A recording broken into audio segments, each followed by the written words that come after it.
Okay, recording started. Here we go. What follows is a video analysis VOD review um, of this scrimmage between Annihilation, seen here in blue, and Illuzion, seen here in red.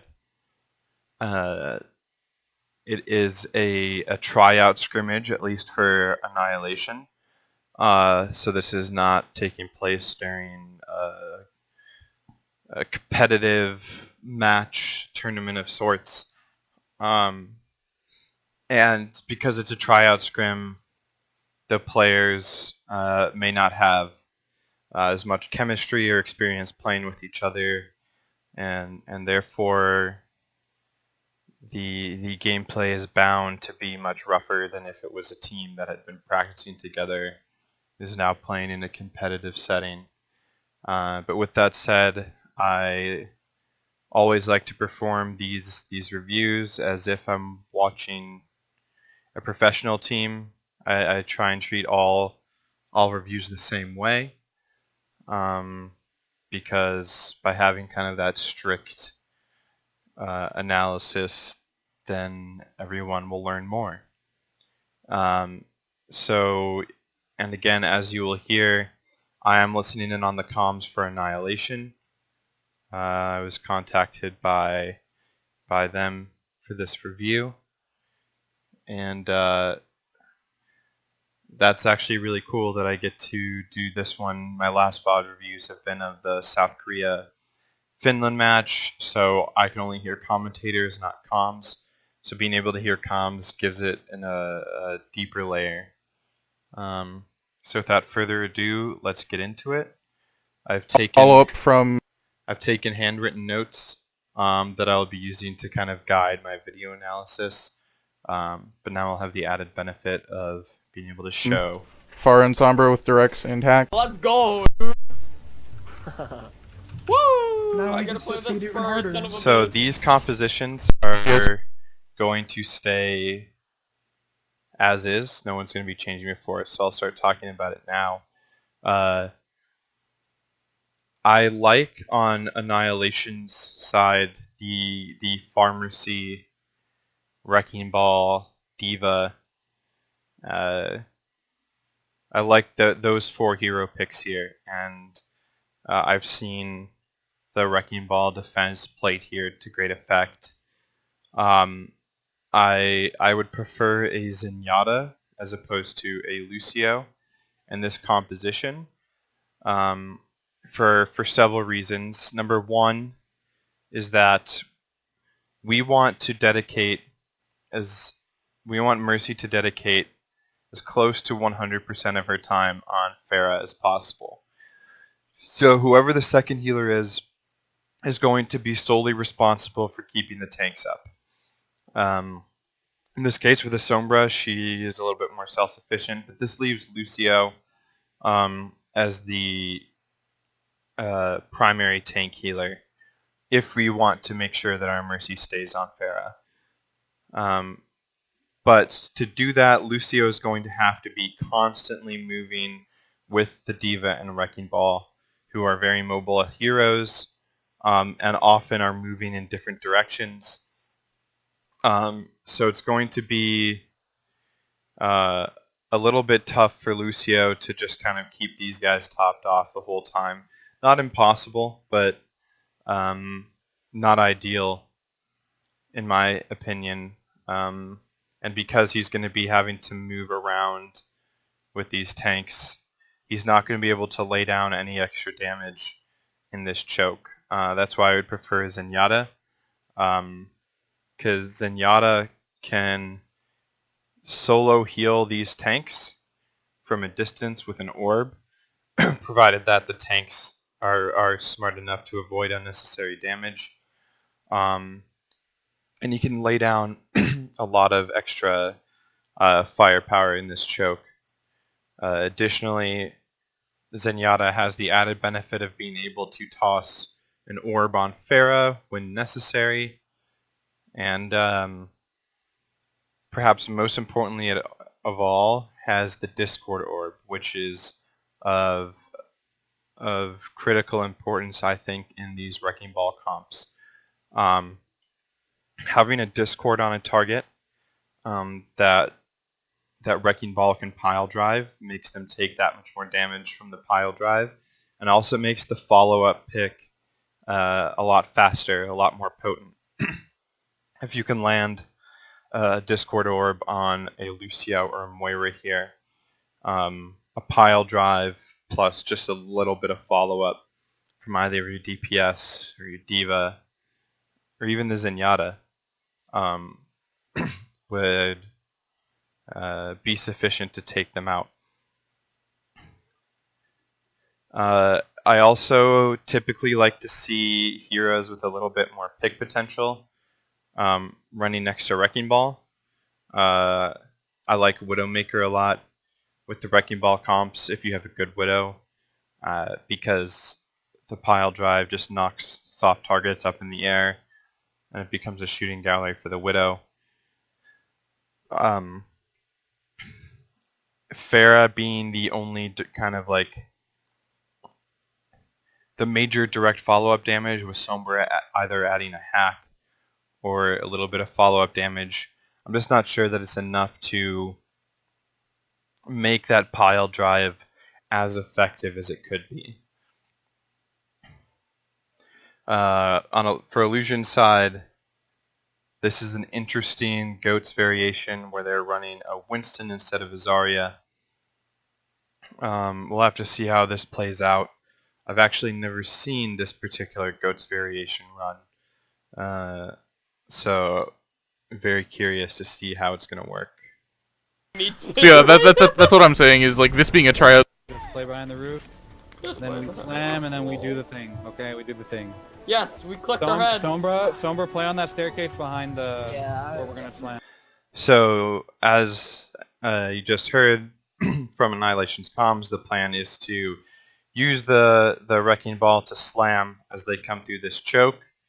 When they're slammed, they follow up either with the fair damage or hacks on high-value targets. I know that they said in comms that Diva is a peeler of sorts. There would be really anyone in the backline to peel for here because everyone's going to be kind of playing in the front or Mercy with Pharah. So that's what we're looking for here, is for them to use this the advantage of this position here. They're running Diva, Diva Winston, right? So right here, I want to point out Wrecking Ball's position and, more importantly, his form. So right now he's in his first-person view, his regular form, Call the slam. and he's peeking because he wants to see where they are. This is not advised for Wrecking Ball here. Number one is you don't want to tip off the enemy that you're here, because then they're going to know to take a pathway through that's they're going to expect the slam. And as you can see here, instead of coming up here, they're going to go through here and through, which is going to make it a little bit harder for Wrecking Ball to get over there and slam them.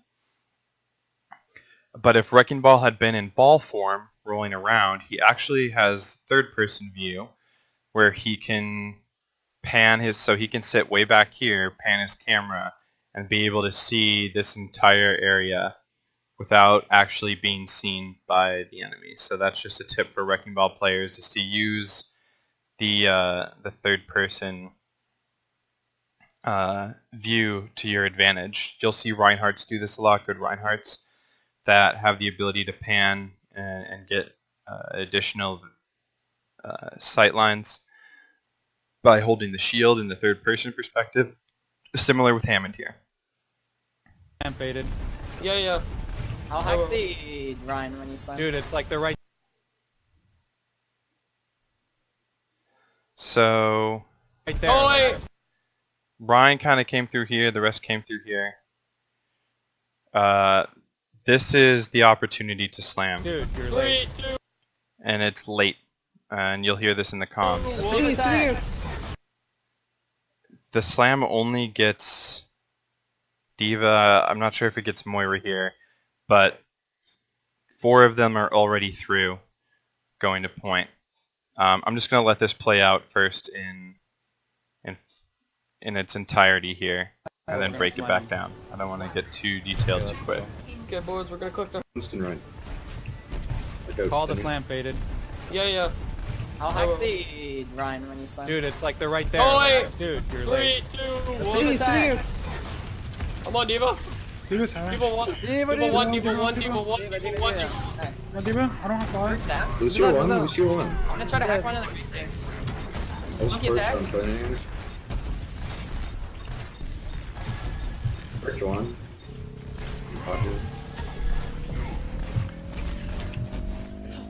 I'm out of here. And that's point, just like that. We did So I saw several things here that resulted in a quick loss of this point for Annihilation. Ryan when you slam. Dude, it's like they're right there. Oh, wait. Dude, you're 3, late. 2, 1.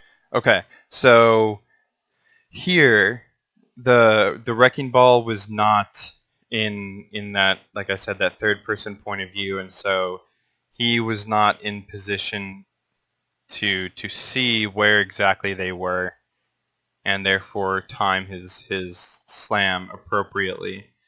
But even still, that has to be a call out that the tactical shot caller can make, which is like slam, slam, slam, so that even if he doesn't see it, if you see the opportunity of the slam, just you call for the slam. And on Wrecking Ball's behalf in the comms, he gives a countdown of 3, 2, 1. But I'll show you just how far Illusion gets before, like in that 3, 2, 1. Ryan when you slam. Dude, it's like they're right there. Oh, wait. Dude, you're 3, late. 2, 1. So as you can see, they basically traveled this distance in the time that Wrecking Ball started the countdown to when the slam is. I don't mind 3, 2, 1 initiations, like with a Winston, like so that you're timing your dive. But here is not the place for 3, 2, 1. Here is, you see them here, you pile drive them here. You know, your whole team knows that's the opening play, is the pile drive. Come on, Diva. Diva's high. Diva 1. Diva 1. Diva 1. But also in the I'll comms hack here, the Ryan when you slam. Dude, it's like they're right there. Oh, wait. Dude, you're 3, late. 2. saying "dude, you're late" isn't like necessarily like saying they're right there, "dude, you're late." Like that's not a useful communication. Yelling at him to slam, that's a useful communication. And takes a lot less space in comms. So yes, he was late, but that comm is not helpful at all. It's already kind of moving in that retrospective way, which is never a way that we want to use communication. Diva. Diva's high. So right here you can see Illusion has really, really good positioning. In a matter of seconds, they were able to go from choke to all the way back here, which is not where you want them to be if you're the defending team. And yes, even though the Wrecking Ball was late and the initial plan to pile drive didn't work out, that doesn't matter because good teams are able to adapt to changing conditions. And the key is not to linger in the past about what happened with that initial slam, but to now look at this change in position and to adjust accordingly. Diva 1. Diva 1. Diva 1. Diva 1. Diva 1. Nice. Diva, I don't have fire. Sam? Lucio 1, Lucio 1. Diva 1. Diva 1. Diva 1. Diva 1. Nice. Diva. So Annihilation tries to follow in Illusion right here, which I think is a mistake. I would have preferred a rotation that that opens up Annihilation's ability to counter the point.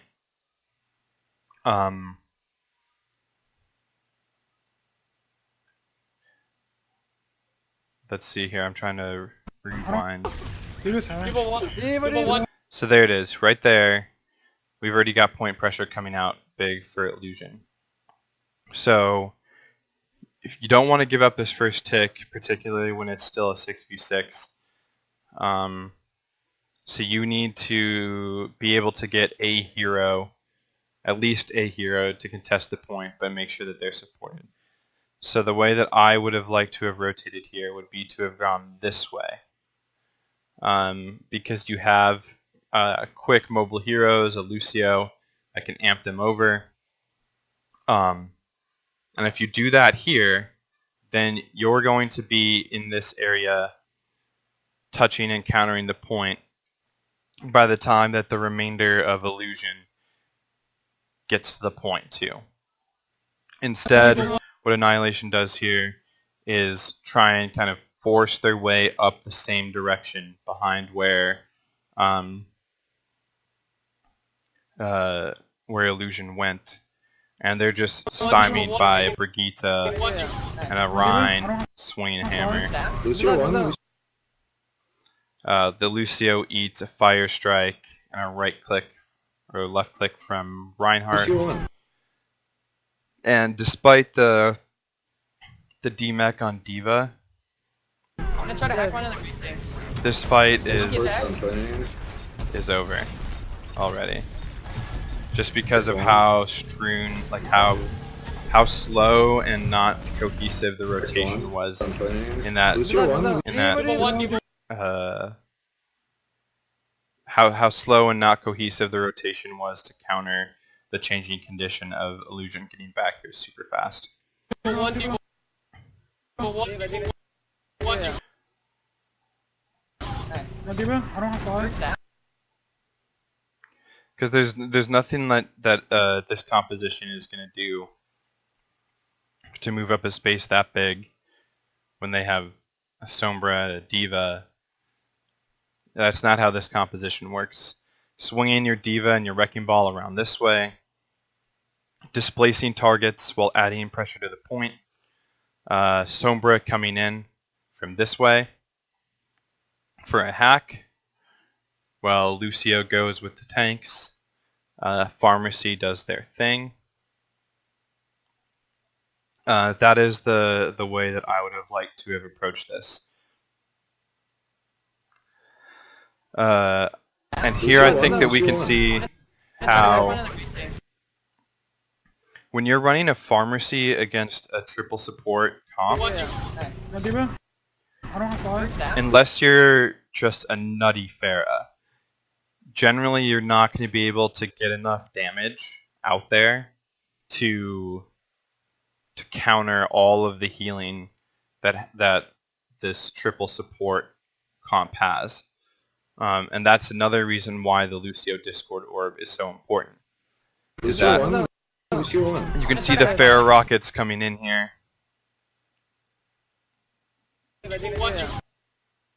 Nice. I don't have flags. Lucio 1. Lucio. There it is on the supports. Definitely the right idea, targeting the supports. But there's simply too much sustain between the three of them. If one of those is discorded, it makes a direct hit. A direct hit on a discorded Lucio or Moira is an instant kill. So that's another reason why it's so valuable. And I will point out that Wrecking Ball did have the kind of right idea here, even though the rotation was late, People want. People want. People want. in part due to a hook that gets him caught up on this car here. I think that he was trying to swing that way, and then couldn't, and then has to swing this way by default. Lucio won. Lucio won. I'm gonna try but Diva has to be with him, to hack one of the and so does Lucio. Because by the time he gets there, Annihilation's Diva is about to be demeched, and Lucio's dead. Those Monkey's first hack. on playing. First one. Popular. So, with that point down, here's what I'm looking to hear after a quick loss of the point. Number one, I'm looking for there to be no tilt in comms, either in tone of voice or in statements. I'm looking for there not to be any retrospective comms saying we should have done this, we should have done that, this was a problem, or we were too late on the Wrecking Ball Slam, or we didn't get a hack off. All of those communications are a huge waste of time and not adding anything to help the team win the fight. What I want to hear in comms now is there going to be a switch? Are we going to having seen their composition, are we going to make any switches? And I'm also looking to hear some sort of ult tracking. People calling out Reinhardt halfway to ult, full way to ult, whatever you got, whatever your intuitive sense is, based on your own ability to ult track. They don't have ults. They're gonna have Diva Bomb soon, etc.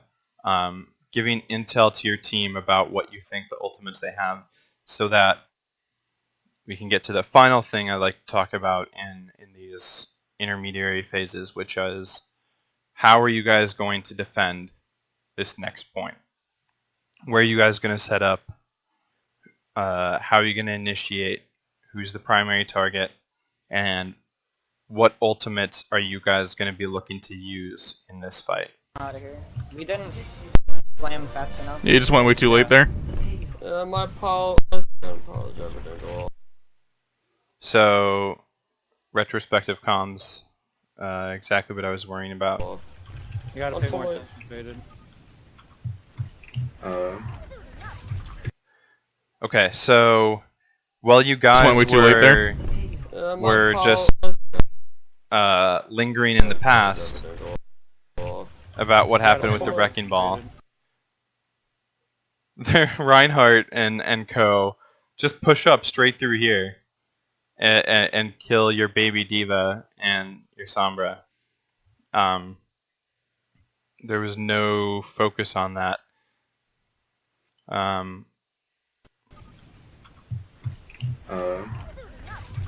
Bigger, get a reset.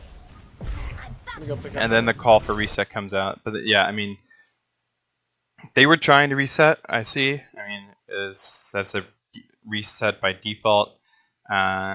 Sombra kind of got unfortunately picked. I think could have probably avoided that.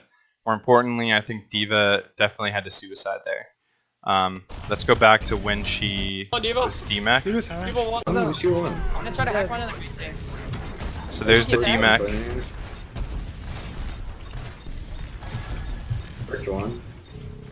Popular. Hiding.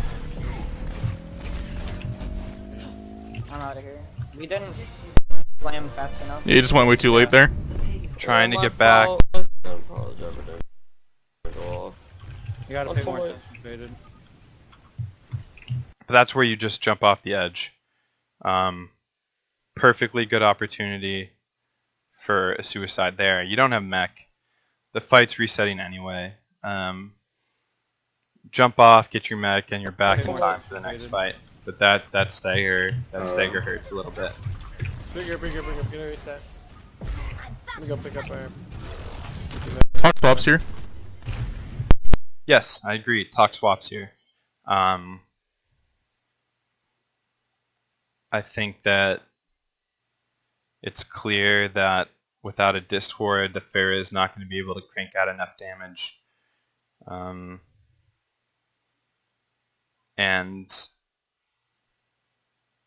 with the Sombra, unless those hacks and those hack targets are promptly followed up on and you get value out of those hacks, then she's not going to have enough damage to really like do anything against this comp by herself.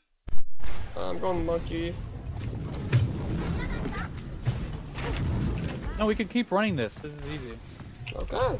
Okay, I want everyone to listen to these comps, or these communications right here. I'm going monkey. No, we can keep running this. This is easy. Okay. Oh, we are still running it, right?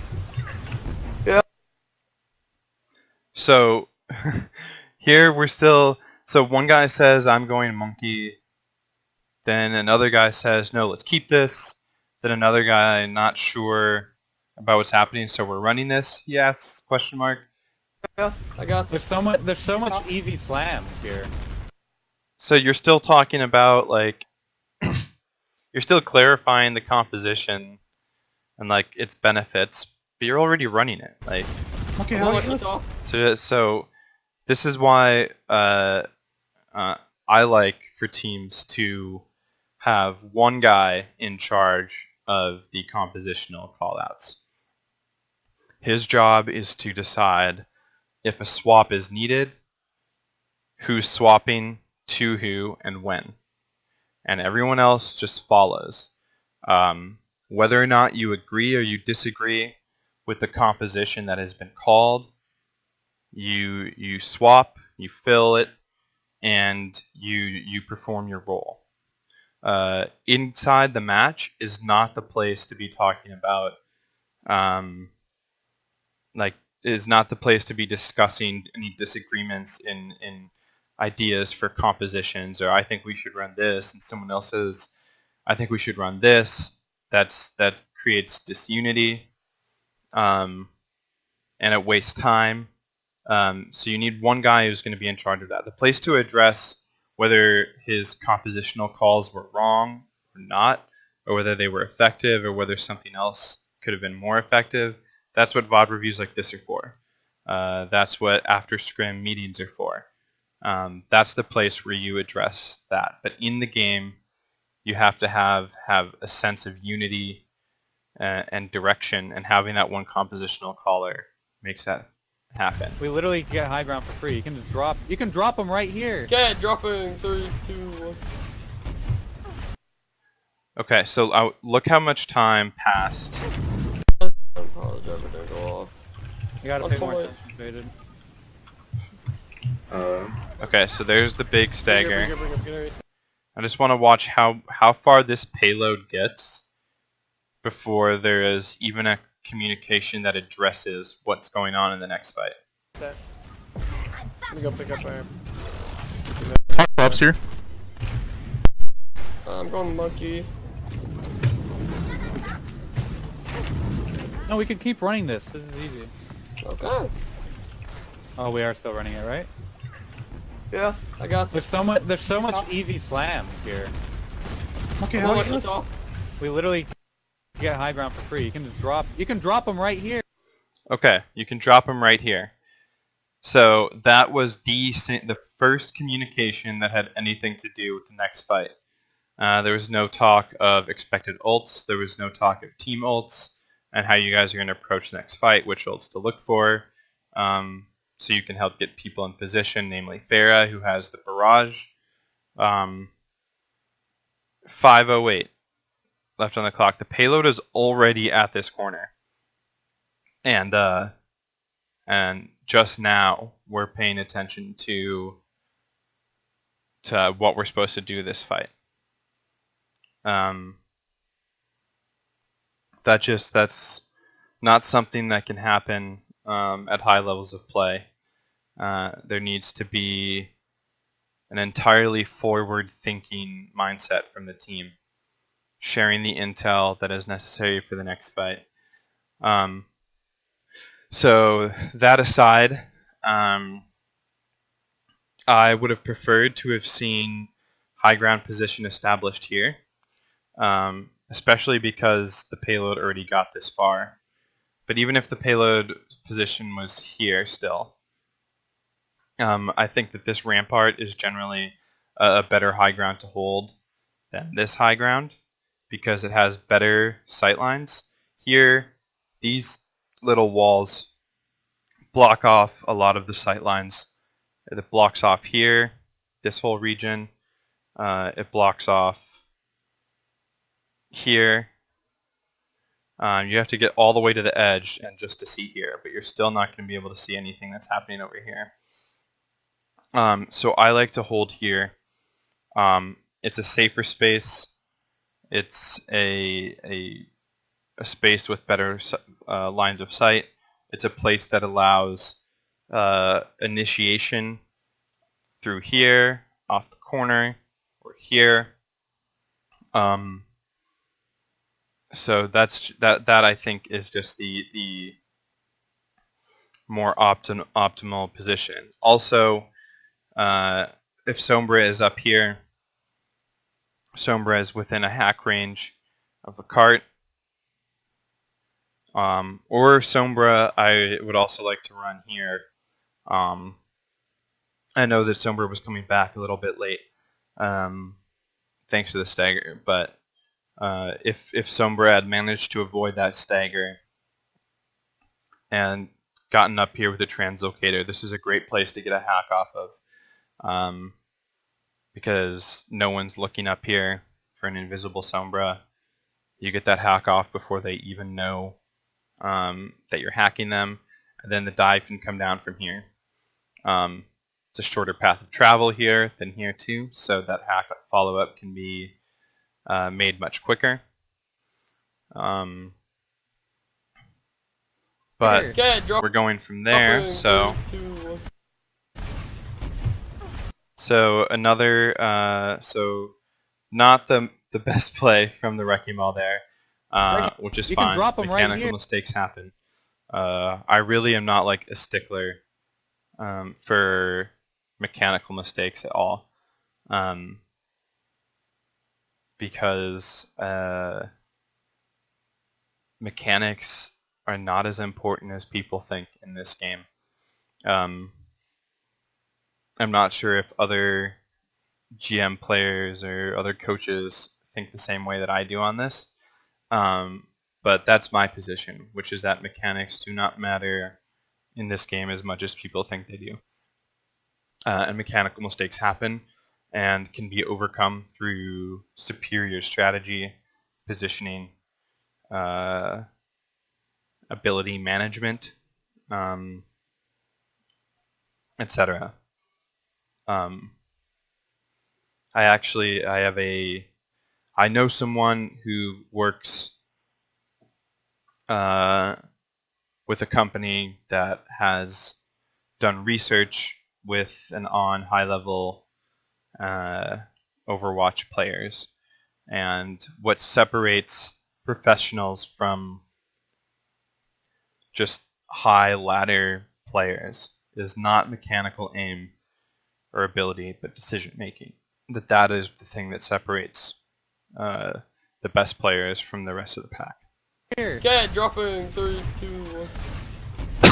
1. So I'm not going to be like too upset that Wrecking Ball clearly missed a slam, because that, as you see here, the Wrecking Ball missing a slam is not what loses this next fight. Come on, come on, Break. Very low. I have MP. I'm gonna drop this. I'm gonna MP. Let that reload on me. You guys still want AP? This far. No, not yet.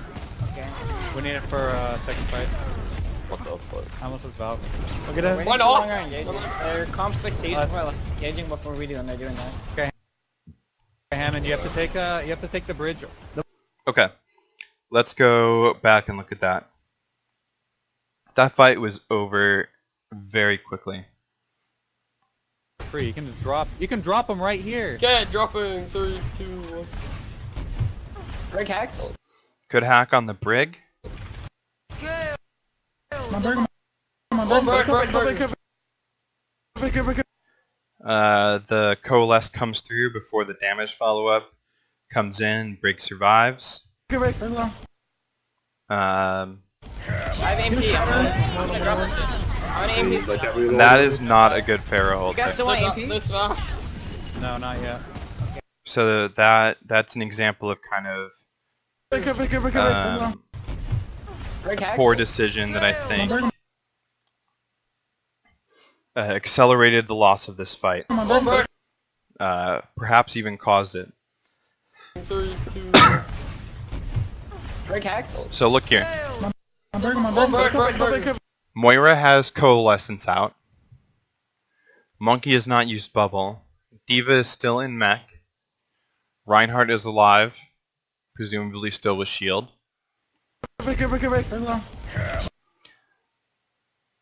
But Pharah drops a barrage.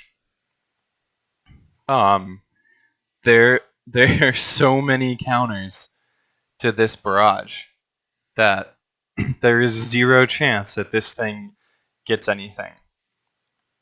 I have AMP. I'm gonna drop this. Pharah is gunned down by Coalescence, a bubble is placed, On Diva AMP. Matrix eats the rockets. I have AMP. I'm gonna drop this. On AMP. Like that They reload. actually all go up You guys and still want out AMP? This when round. that barrage No, not yet. goes off. Watch this. I have AMP. I'm gonna drop this. On AMP. Yeah. I have AMP. In the meantime, the Reinhardt drops an Earth Shatter. Still, there were no communications about Reinhardt has a Shatter, or watch out for Reinhardt Shatter. I'm gonna drop this. On AMP. Like that reload. I have AMP. I'm gonna drop this. On AMP. Like that reload. And there was also not a call out by the Pharah when she was ulting. It's one of the biggest things that I try and drill into players' heads is that whether or not your ult is advised or ill-advised, in this case an ill-advised one, but even if it's an ill-advised ult, if you're gonna ult, tell your teammates. Say, I'm ulting. Popping barrage.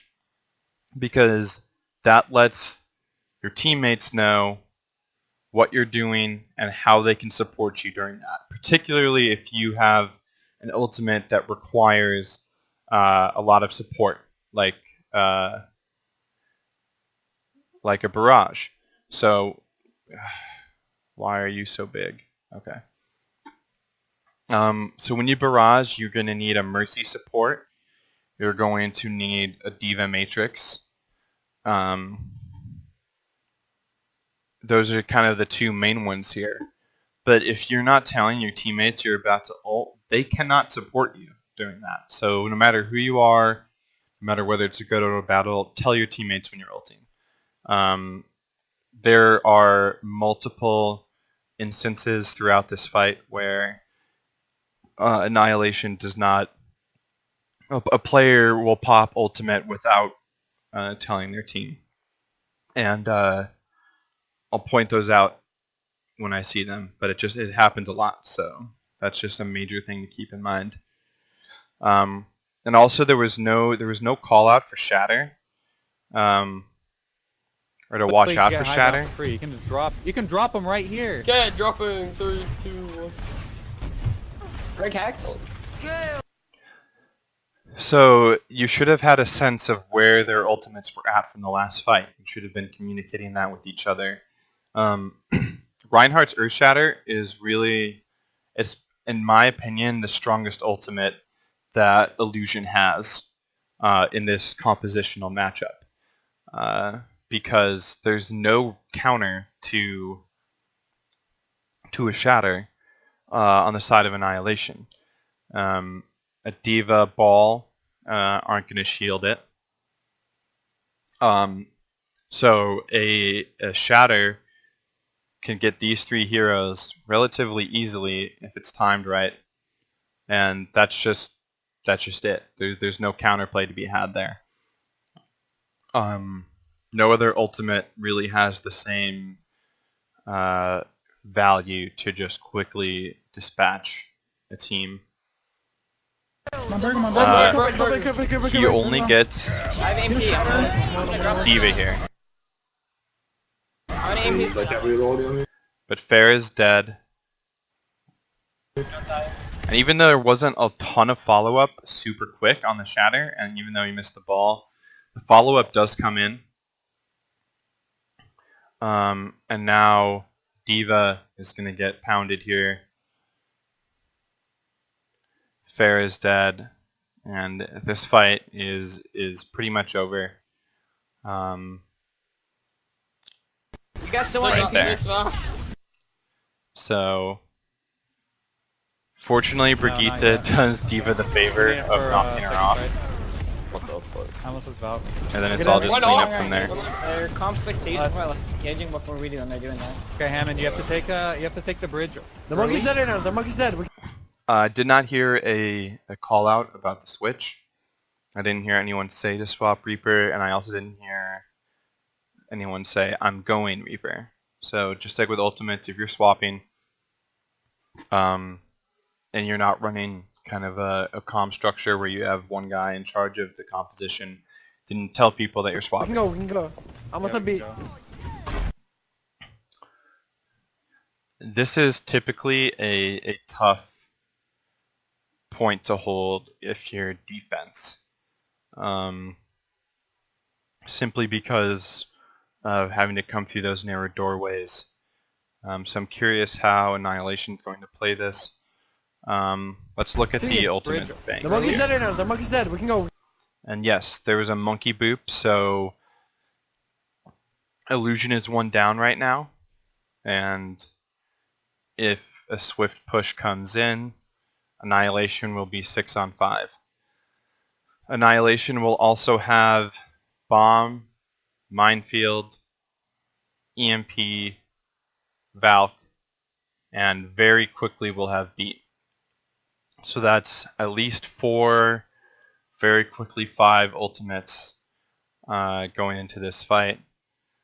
Whereas Illusion, having used 2 in the last fight, will just have Rally, Diva Bomb, Beat a little bit slower than Annihilation, and Monkey Ult coming back.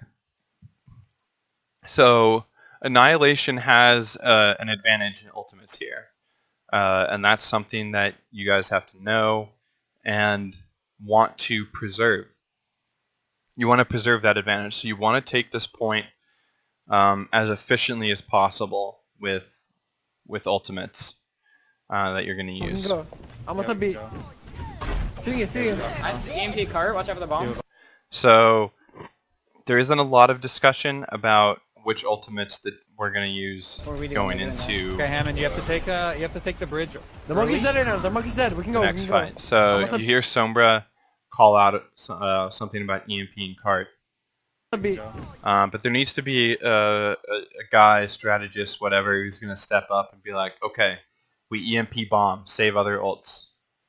You know, that this is the combo we're looking to set up. We'll address if we need to use another ult in the fight as necessary, or a player will see a play that can be made with an ult. But going into the fight, there should be an idea of which ultimates, typically 2, is kind of like a good place to start when it comes to this type of thinking about your ult usage. EMP bomb is a great combo. So I like the call that comes out for EMPing. Speaking. That's EMP cart. Watch out for the bomb. Bomb coming in. Get ready. So this is really good. The rally comes out, but you guys get the chance to jump on it pretty quickly. And their Diva Bomb was a waste. It wasn't used for survival, and it didn't kill anyone. It didn't really zone anything.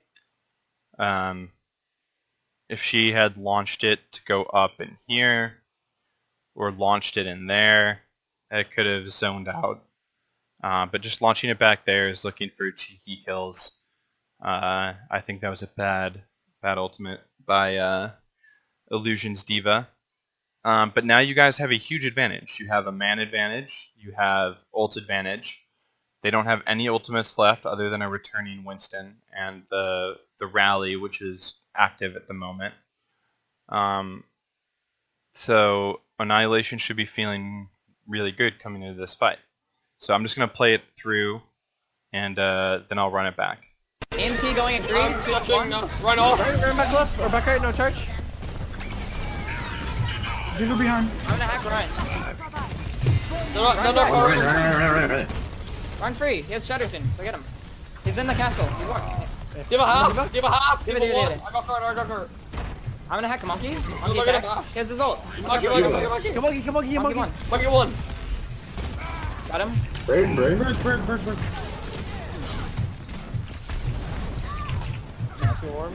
Lucio's on top of castle. He's one.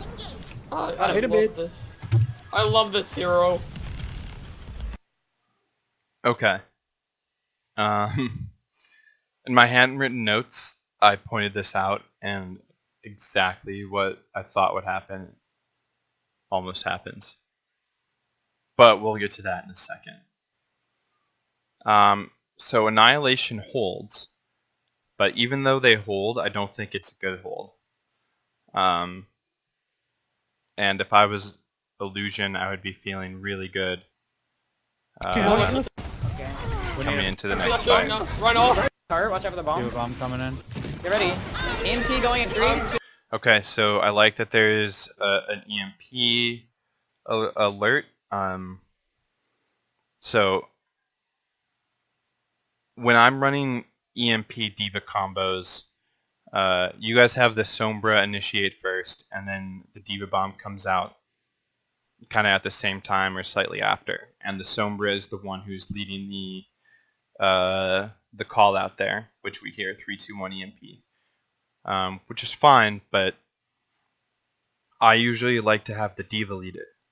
The D.Va will alert the bomb throw by launching bomb 3, 2, 1.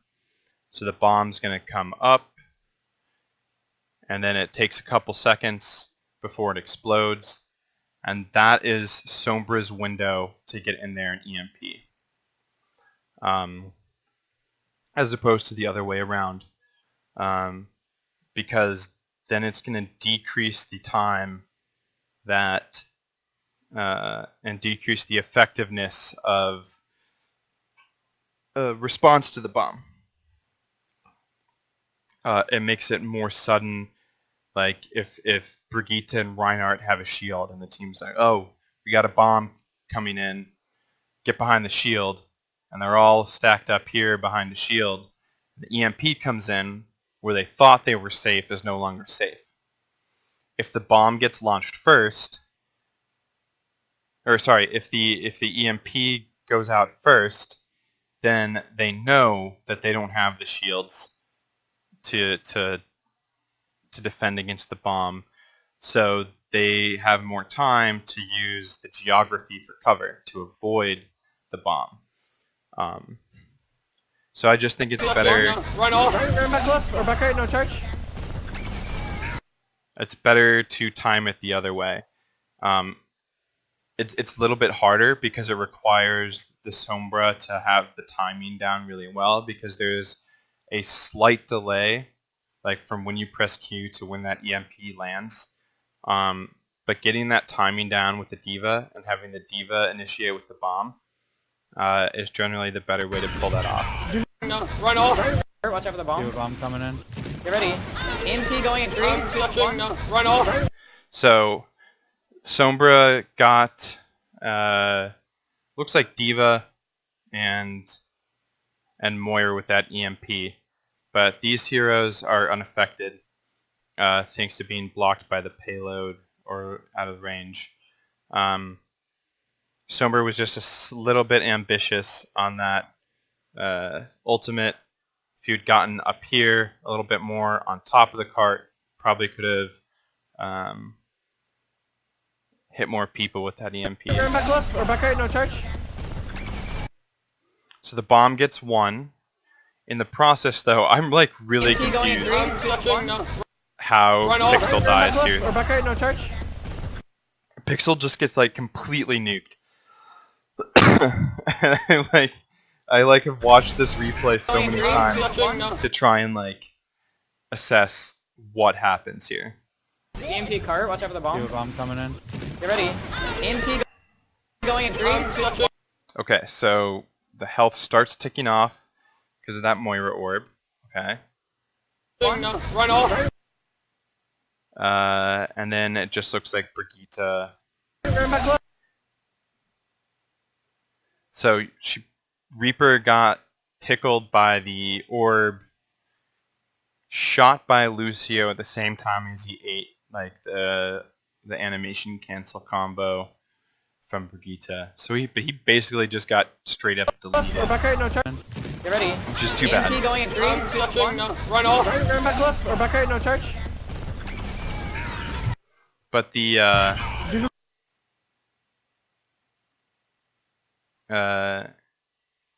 but the bomb gets Moira, which is good, and the resurrect is coming in on Reaper, which is good. It's a shame that Turn back left. Rebecca, no charge.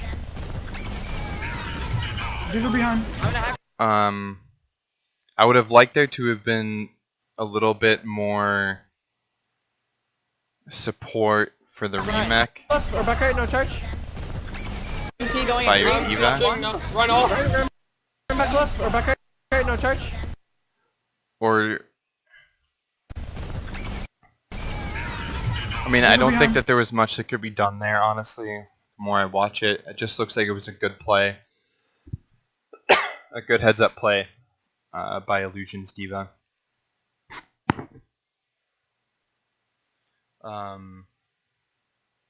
So now with the Resurrect on the Reaper, we are now once again 5-on-5 with a Monkey coming back in soon. So soon to be a 5-on-6 from Annihilation's perspective. And now the minefield comes out. Turn back left. Rebecca, no charge. I'm not so sure about this minefield placement. Run off. Turn back left. Rebecca, no charge.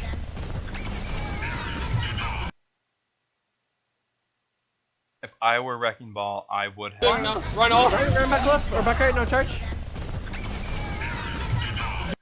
I would have laid it down here if you're gonna lay it down at all. The majority of the of Illusion is all back here, you know, messing around with the back line. They're not really using a lot of point pressure here. They pushed up because they're hyper aggressive comp. So that minefield really isn't getting a lot of value there. They're more focused on taking out healers now than they are about pushing the cart the last little bit. I'm gonna hack Ryan.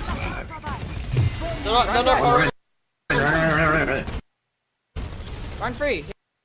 He has shadow. Yep, Rhine free, so I like this here. There's an identification of a very out of position enemy hero, and Anderson, so get him. He's in the castle. He's walking. Nice. and a quick follow up on that. So that's good. That's good target focus there, and good identification of an isolated hero. Give a half. Give a half. Give a one. I got card. I'm gonna hack him.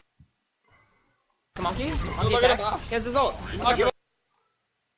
And so with the DMech on D.Va and the kill on Reinhardt, Give it. I got card. Anderson, so get him. He's in the castle. He's walking. Run free. He has Shadowson, so get him. He's in the castle. He's walking. Nice. Give a half. Give a half. so I'm not sure exactly why the two remaining supports for Illusion got so far separated this way from their tanks, and it's it's really good that you guys recognize that isolation, because they're not being effective at healing the tanks. The tanks are just easy targets in that situation. He has Shadowson, so get him. He's in. Run free. He has Shadowson, so get him. He's in the castle. He's walking. Nice. Give a half. Give a half. Give it. I got card. There's I'm a gonna little hack bit of zoning by just Reaper being close range. Monkey's hacked. He has his ult. But then once the D.Va's demacked and the Reinhardt is killed, this fight is over, and the hold is maintained. But look at what happens here, though. Okay, so right here, right after you popped Minefield, you guys have 5 up, and they have 5 up with Monkey just coming back. But Digger behind. I'm gonna hack Ryan. look at this. You guys aren't in a ton of trouble.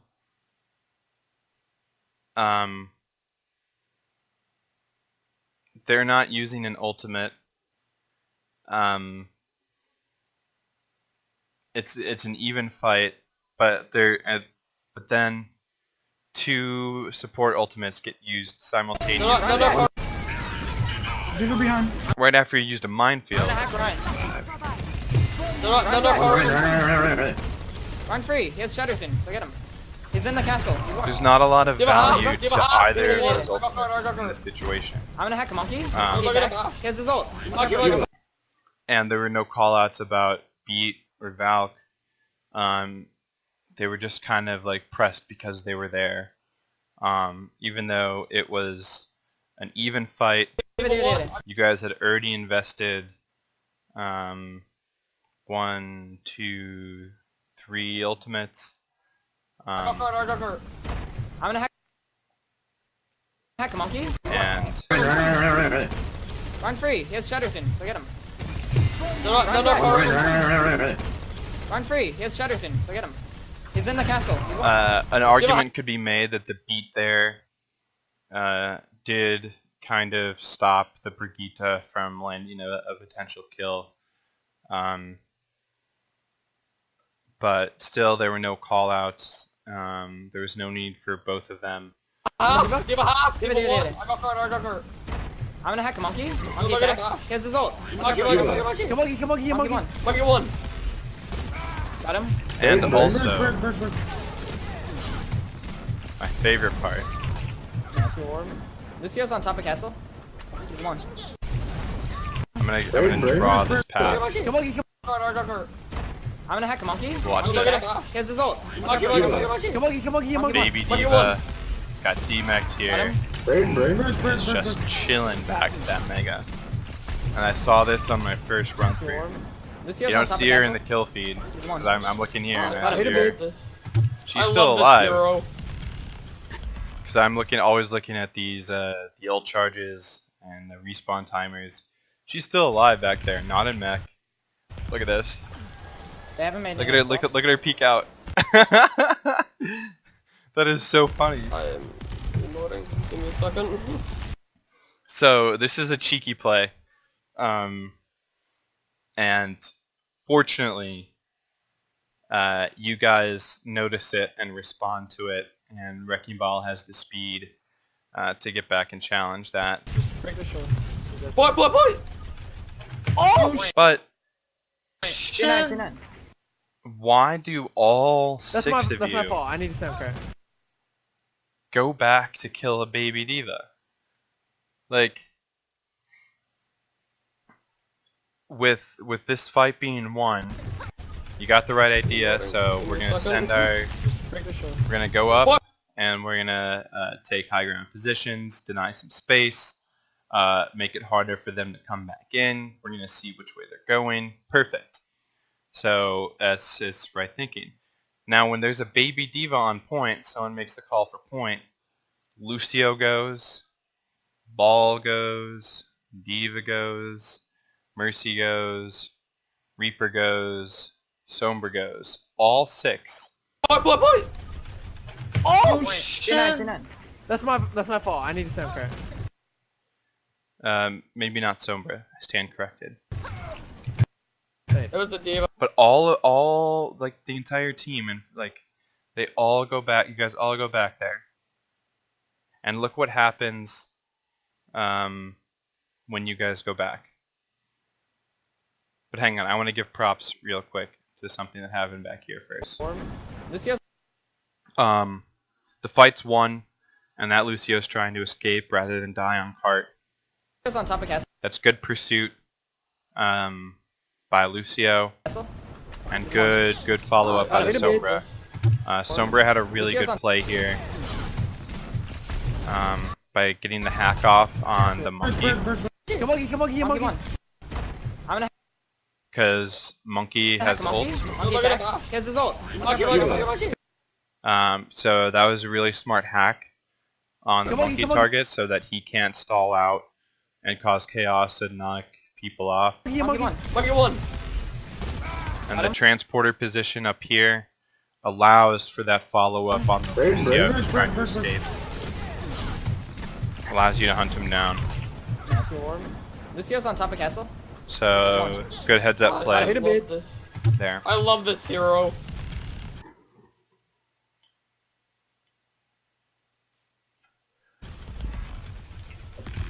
Okay, They haven't made any swaps. now we're looking what happens when the entire team collapses at Give me some a point. second. Break the shield.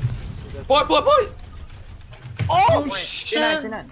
That's my fault. All of Annihilation is here and has just conceded all of this space to Illusion. I need to sound crack. Nice. Annihilation now does not know where they're pushing in from. Monkey has gotten in position to initiate a dive of his own. Now you guys are distracted, out of That was a diva. position, Okay, we have. and it is swiftly punished. I think. They're one down. They're one. This composition excels when you're able to kind of disrupt, you're able to land a slam from high ground, you're kind of hitting them at different angles and forcing them to separate, because that's the last thing that this comp wants to do is separate. And a Hammond can get a shit ton of shields. That's something that this, for another time to talk about. That's something that GOAT's compositions I don't need to worry about with Hammond. But anyway, they punish this. That's my fault. I need to sound crack. Nice. It was a diva. Okay, we have. They punish this bad positioning I think. by initiating with beat, speeding in with a shit ton of health, shit ton of shields, an amp, and just obliterate the healers. One down. They're one down. We win this. Mercy down, and that fight's over. Got a mercy. I'm dodging. I'm gonna hack More no the fade, more no fade, more no fade. Run one. Run out. Right side. 1-1. He's not one. He's not one. Hey, switch to junk here, Pixel. And Lum, we have almost EMP. We can EMP win the next fight easily. Come on, I gotta mute Discord. Cut it out.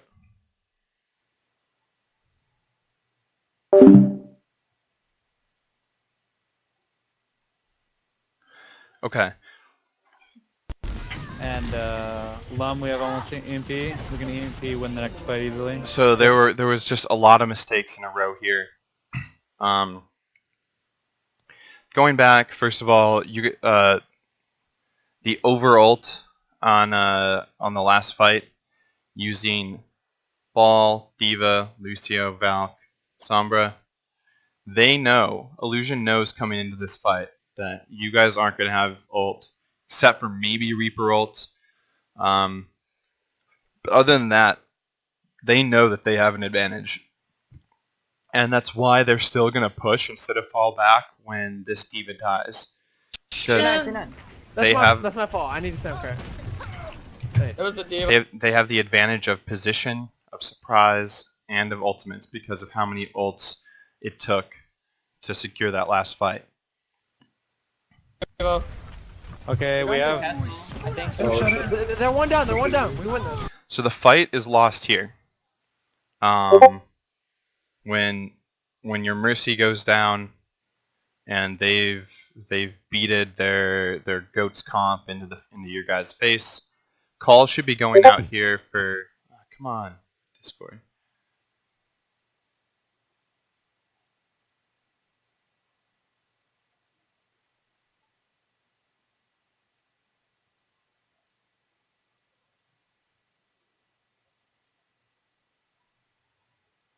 Run a Mercy. The call should have gone out there for no more ults. There are several fights throughout here where people are ulting after a fight is lost. Panic ulting or panic queuing, I like to call it. And that's just something that can't be had at like a high level of play. And something that is easily fixed with just like a little bit of thinking. Or a dude shouting no more ults. But we're gonna, so you guys are down healers. They're all still like full health. This fight's lost, but Wrecking Ball is going to pop a minefield. Before that, Reaper is gonna pop a Death Blossom despite the presence of a shield.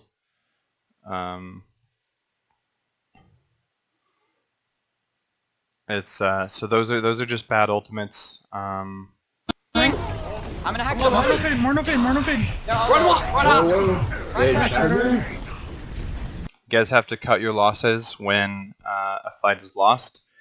Having these ults along with the EMP that Lum here builds before the next point or before the next fight, that gives you guys 3 ultimates. To Illusion's 2 ultimates, maybe 3. An EMP Blossom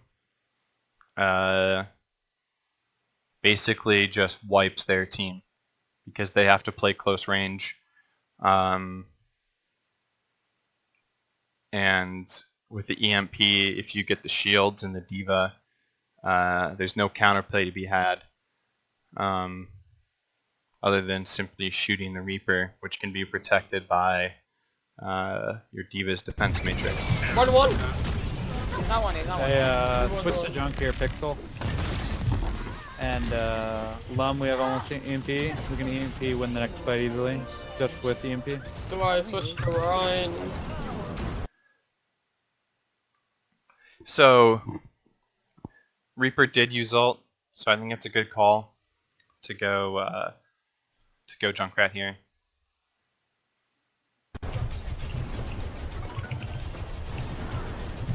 I'm switching Ryan. I believe I can do better.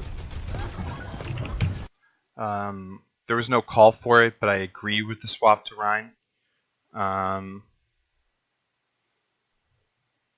That should be something that the compositional shot caller calls out. And something that people should just know intuitively. So maybe it's not even needed, but I like the swap to Rhine. I'd be calling for a swap to Zarya here. I'd also be calling out for Brigitte, some type of goat's defense with Junkrat, perhaps Moira. This is narrow space in here, and you're gonna need more of kind of the brawly composition than the more delicate, nuanced approach of the Sombra. I also think that the Mercy should be swapped here. Should have probably been swapped back when you guys lost Pharah.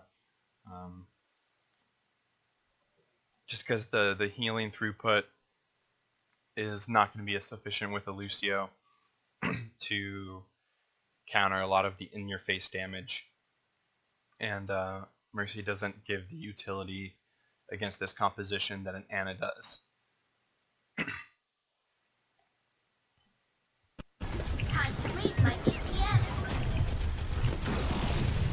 I'm gonna go around on the flank and then I'm gonna EMP part. Yeah, get ready to follow up on it. Let's D.Va one with it.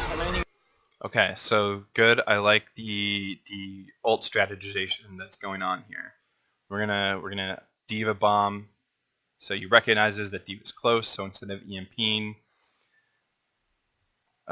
recognizes that she's close, and coordinates a combo. You ready to go? I'm going. Ready? 3, 2, 1, go. Why is there gonna shot her? I need help. I can't do anything. Not the best placed Diva Bomb. Ryan's up. But 2, 1, say go. la vie. Why is there gonna shot her? The Diva Bomb was launched before the EMP just slightly, but it still allows, having the EMP this close to the Diva Bomb allows for them to play around it a lot easier than if the EMP comes in closer to when the Diva Bomb goes off. I need help. You ready to go? I'm going. Ready? 3, 2, 1, go. But this Diva Bomb needs to be positioned a little bit better. They're already pushing up here. Throwing it back that way, not only does it not really get the targets in the EMP, it just doesn't hit the targets at all. It's fortunate that it gets that Moira back there. Why is there gonna shot her? I need help. I can't do anything. Ryan's hacked. Ryan's hacked. One run. Ryan's unhacked. Okay, okay. One half, run half. Break good about. We're gonna assist. I have a B. I'm gonna save him. Good kill on Brig. Ryan's low. And with Moira and Brig down, basically with Moira down, I'm gonna save him. that fight was won by Annihilation. Half, run half. I need help. That Diva I can't do Bomb anything. was Ryan's fortunate hacked. to have gotten her back there. Ryan's unhacked. But you can already kind of Okay. see Half, run half. Break. them recognizing the Moira loss. Instead of keeping up this push, they kind of fall back. Break good about. We're gonna assist. I have a B. I'm gonna save him. And a good kill on Brig forces them to retreat. So note, this is a very good retreat on Illusion's part, something to take note of. Using the speed boost to get everyone who's alive out quickly. They all turned and pressed W. They didn't back up. They said, we're getting the fuck out of here.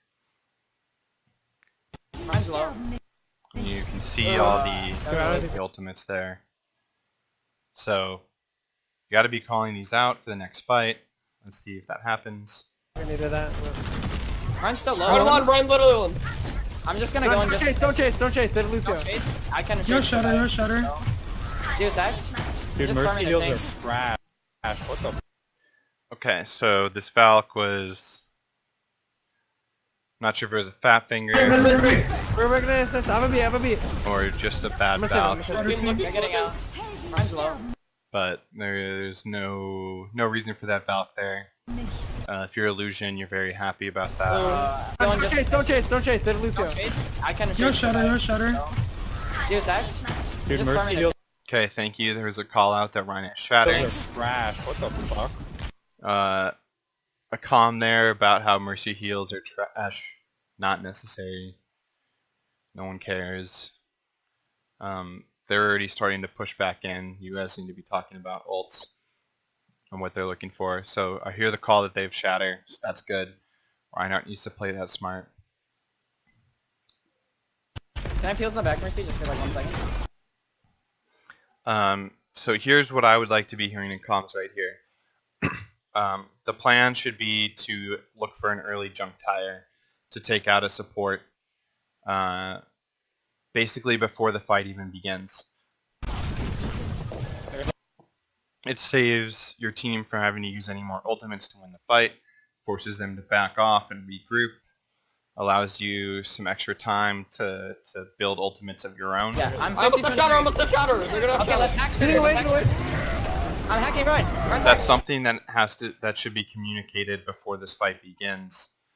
But it's also something that Junkrat should just know. He's going to build Riptire super fast against this comp, and he doesn't have to worry about Azaria like getting a ton of charge. Like, he basically just has free fucking nades on everyone all the time. Lots of ult charge. Free shot. Almost shot her. They're gonna He should be let's popping hack fire Spirit. like Thanks. Every time he gets I it. can Yo, shutter. Use act. Dude, Just Mercy farming the deals tanks. are trash. What the fuck? Can I feel some back, Mercy, just for like 1 second? Yeah, I'm I almost have 50 shatter, almost have shatter. They're gonna have Okay, shatter. let's action Getting it. away, Let's getting away. action So they initiate with a Diva Bomb and follow up with a Monkey ult. That can be a really good combo because the Monkey can knock people into the bomb who are trying to avoid or knock shields out of the way.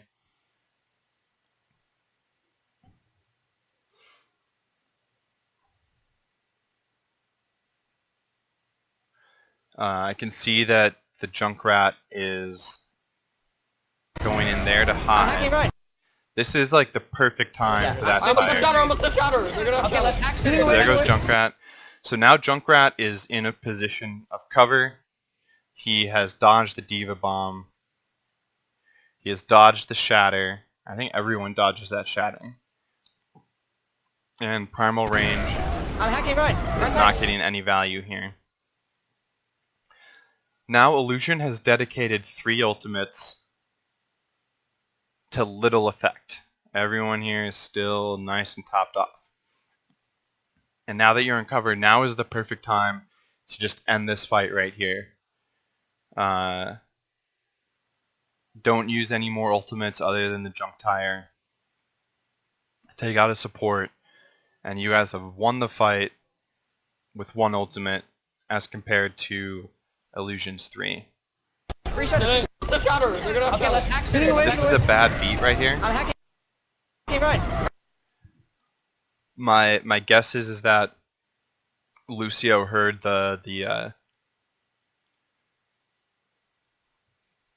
heard Illusion's Rhine pop or shatter and thought more people were caught in it and needed Free shot. to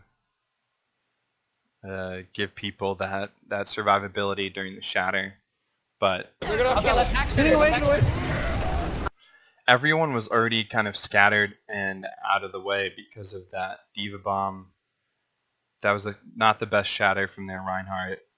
I'm hacking right. Right side. And no one calls out that they're shattered. And a look at the health pools indicate that no one really did get shattered or take any damage. So this beat right here is not getting a lot of value because it's not really protecting against anything other than just regular ability damage. Free shot. Send Diva. Diva one, Diva one. You gotta call out when you're Got that. shattering. Send Diva. Diva one, Diva one. Got Shatter. that. One of pain.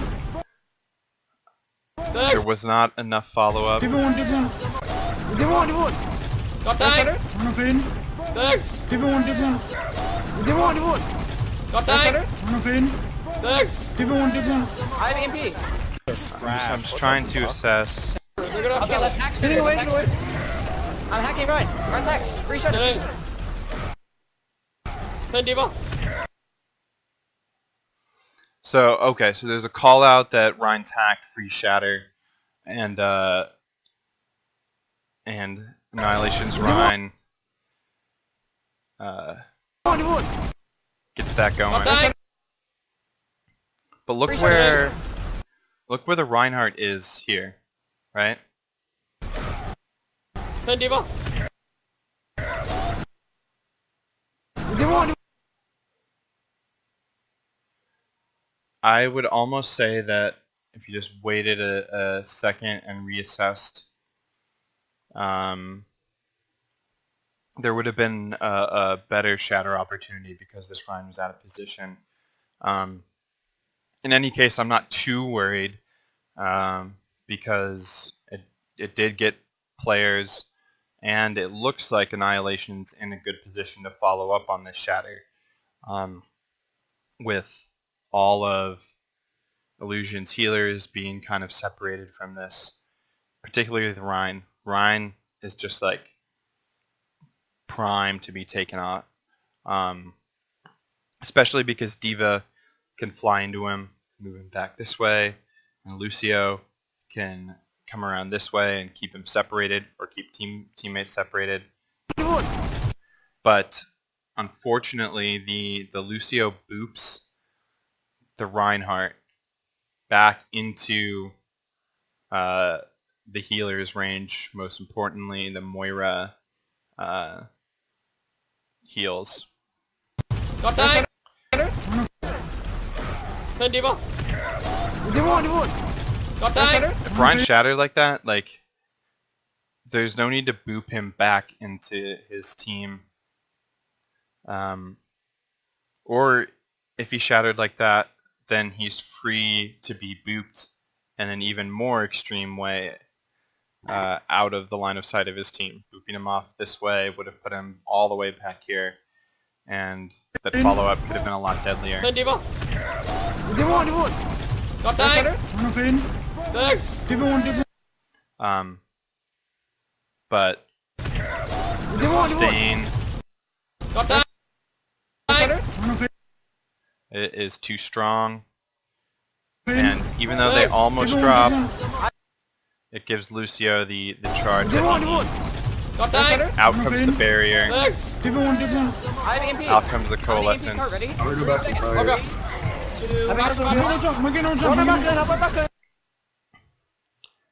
And this is where the fight is lost. EMP card ready. Here, Lum is giving a countdown for his EMP that he's built in the course of this fight. Thanks. I have EMP. When you have EMP and they just beated, like, this is not the time to give a little 3, 2, 1 countdown. Number one, because you're not comboing it with an ult that requires timing, like a Diva Bomb.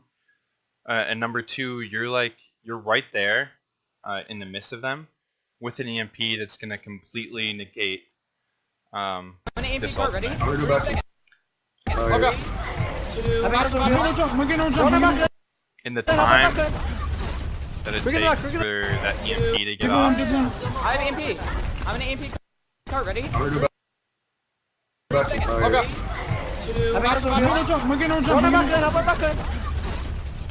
the time that it takes for that EMP to go off, the boosted speed, I'm an EMP. the tanks, Got that. Thanks. Great to Mercy and I have Reinhardt. EMP. I'm an EMP Takes him card out. ready. Okay. And I'm trying to see here. I have EMP. Got Probably that. wasn't a need for the translocate, Thanks. I have EMP. or at least not a translocate this far back. A translocator here would have been fine because you're in better position to re-engage. If you have your translocator here on that Megan there, you can re-engage here, you can re-engage there, you can re-engage through here. It's quicker. Putting the translocator all the way back where we're going to see Sombra is means that the only way of re-engaging is through EMP. I'm an EMP. this pathway. That makes this EMP later than EMP it card ready. should. Okay. That EMP needed to come in earlier. Anyway. Quick in the back, Even she's from low. back there could have come in earlier. If the countdown hadn't have been there. Run over. I'm gonna go. But with Reinhardt and Quick in the back, Mercy dead before that EMP comes out, it's just clean up for the rest of this fight for Illusion. And also inexplicably, Junkrat has not used Tire. In this entire fight, Junkrat could have used Tire and gotten another Tire. Deus Ex. Dude, There is Mercy a deals Tire. Trash. What the fuck? So let's That see feels like exactly I what can see time this you one built for that. Lucio. Run still low. Run one, run little one. I'm just gonna go and just Don't chase. 351 I on can that just Tire. Shutter. Deus Ex. Dude, Just Mercy farming the deals tanks. are trash. What the fuck? Can I heal some back, Mercy, just for like 1 second? Yeah, I'm I almost 50 a shatter, almost a shatter. They're gonna have Okay, let's shatter. hack. Get away. I'm hacking Ryan. Run sex. Free shot. Get in. Send D.Va. Diva. Got that. Thanks. I have EMP. I'm an EMP card ready. Okay. I think I'm gonna jump. I'm gonna Run jump. her back in, help her back in. Bring in the back, she's low. Run on. Give it half. I'm gonna go Doom. I'll get back right. Okay. We shield our tire.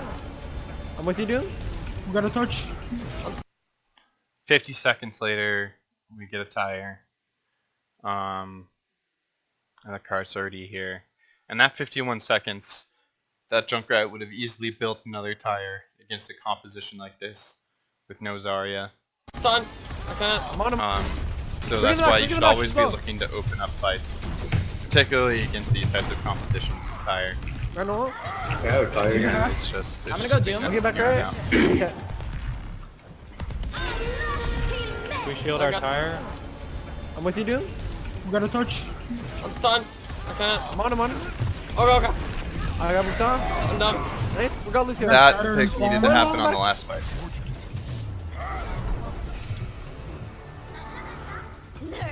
So there's just a general lack of a communication structure. Comms are not always relevant. Some of them retrospective or unrelated. But there doesn't seem to be a person who's clearly in charge of dictating a strategy of how the team is defending. And there also doesn't seem to be a clear target caller. I'm hearing a lot of call-outs that are not specific in their positional references. I hear a lot of like, oh, D.Va behind or something, or Brigitte 1. But different people saying those different things doesn't allow the team to unify its focus fire on certain targets. And without being able to unify focus fire against a team that is stacked full of high HP heroes and 3 supports, it's just going to be very hard because they're just going to out-sustain. They're going to out-sustain a team that is kind of split all over in terms of who they're targeting when. And also need more attention paid to ult efficiency, ult tracking, communicating which ults they have, how they're going to use them, and that's something that you'll see in the notes that accompany this. I make references to quite frequently. I'm going to grab some water, give me 30 seconds, and we'll look at the attack.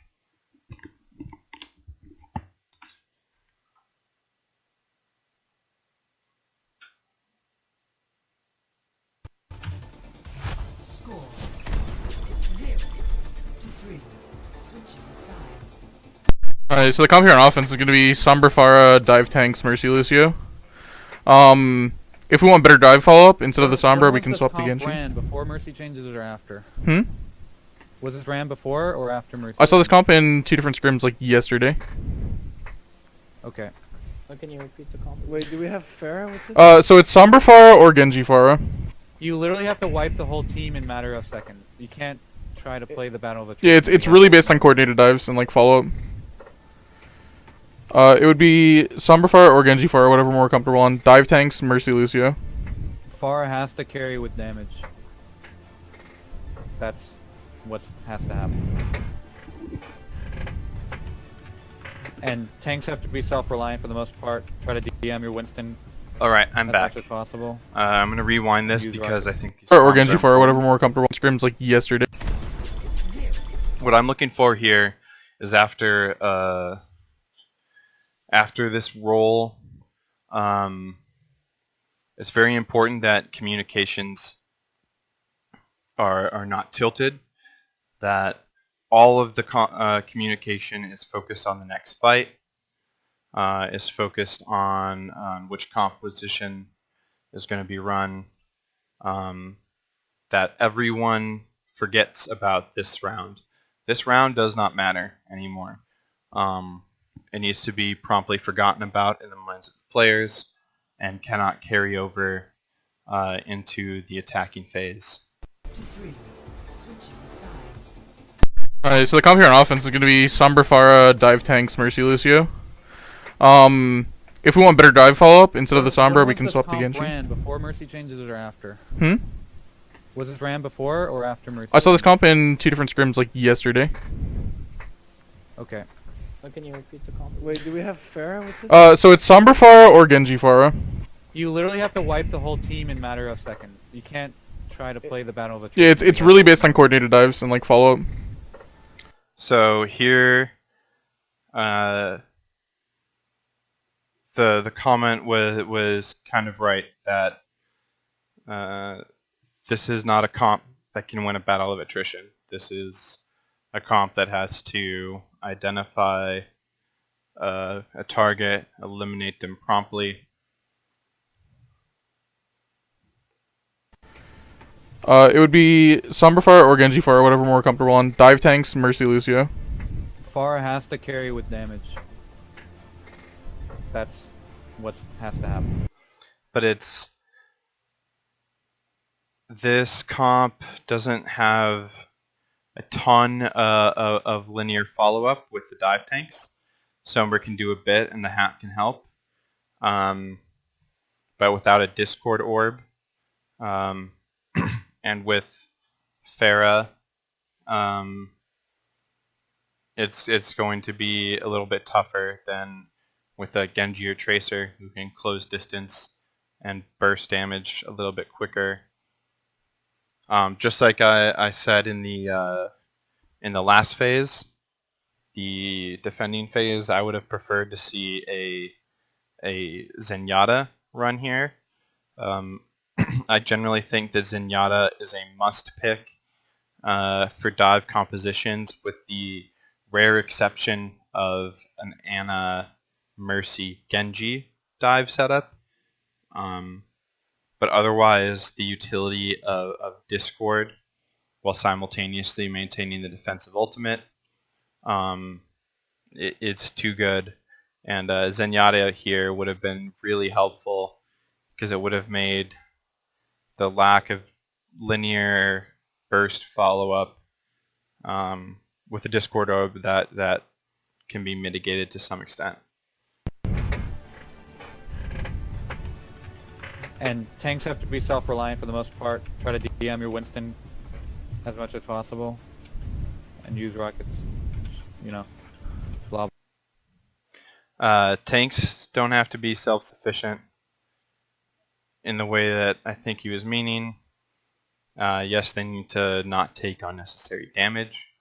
But if you are going to run the Lucio needs to stay on top of these guys the entire time.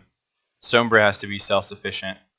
These three stick together for healing and speed, and that allows Mercy to dedicate all of her resources, as many of her resources as possible, to Pharah. Blah blah blah. Yeah, Winston and D.Va really need to peel like hard for each other in this comp, and really rely on like Sombra and Pharah to output a lot. I don't think that they need to peel for each other. I think they need to just move together as one unit, not take unnecessary damage, and stick with their Lucio at all times. These three are the unit that sticks together at all times. Then these two, Pharmacy and Sombra, is on her own. Oh, okay. Yeah. Essentially, like, we have to play in like two separate units with like tanks, our Pharmacy, and then Lucio and we can play on our Well, own. I think the goal of the comp is probably to kill backline as fast as possible. Yeah, but like for when it Have to comes hit to a direct hit on survivability, you fucking can't expect like Ana. anyone except for your duo to keep you alive if you're in one of those two duos. Pharah's job is to try to get one direct hit on a main healer, and then we have to dive them. Well, we dive at the same time as the direct hit happens. Yeah. That is, as I think someone's going to point out, that's like waiting for a direct hit and then diving, or like trying to dive on a target that's getting hit with a direct hit at the same time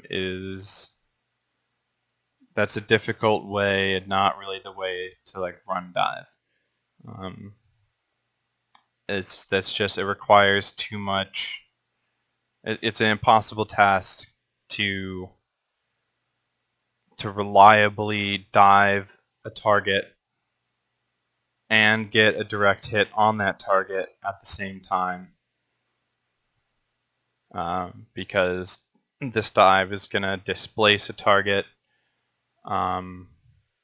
once it's apparent that a Winston and a Diva are incoming on a target. Healing resources are already going to be dedicated, so the direct hit follow-up may not be effective.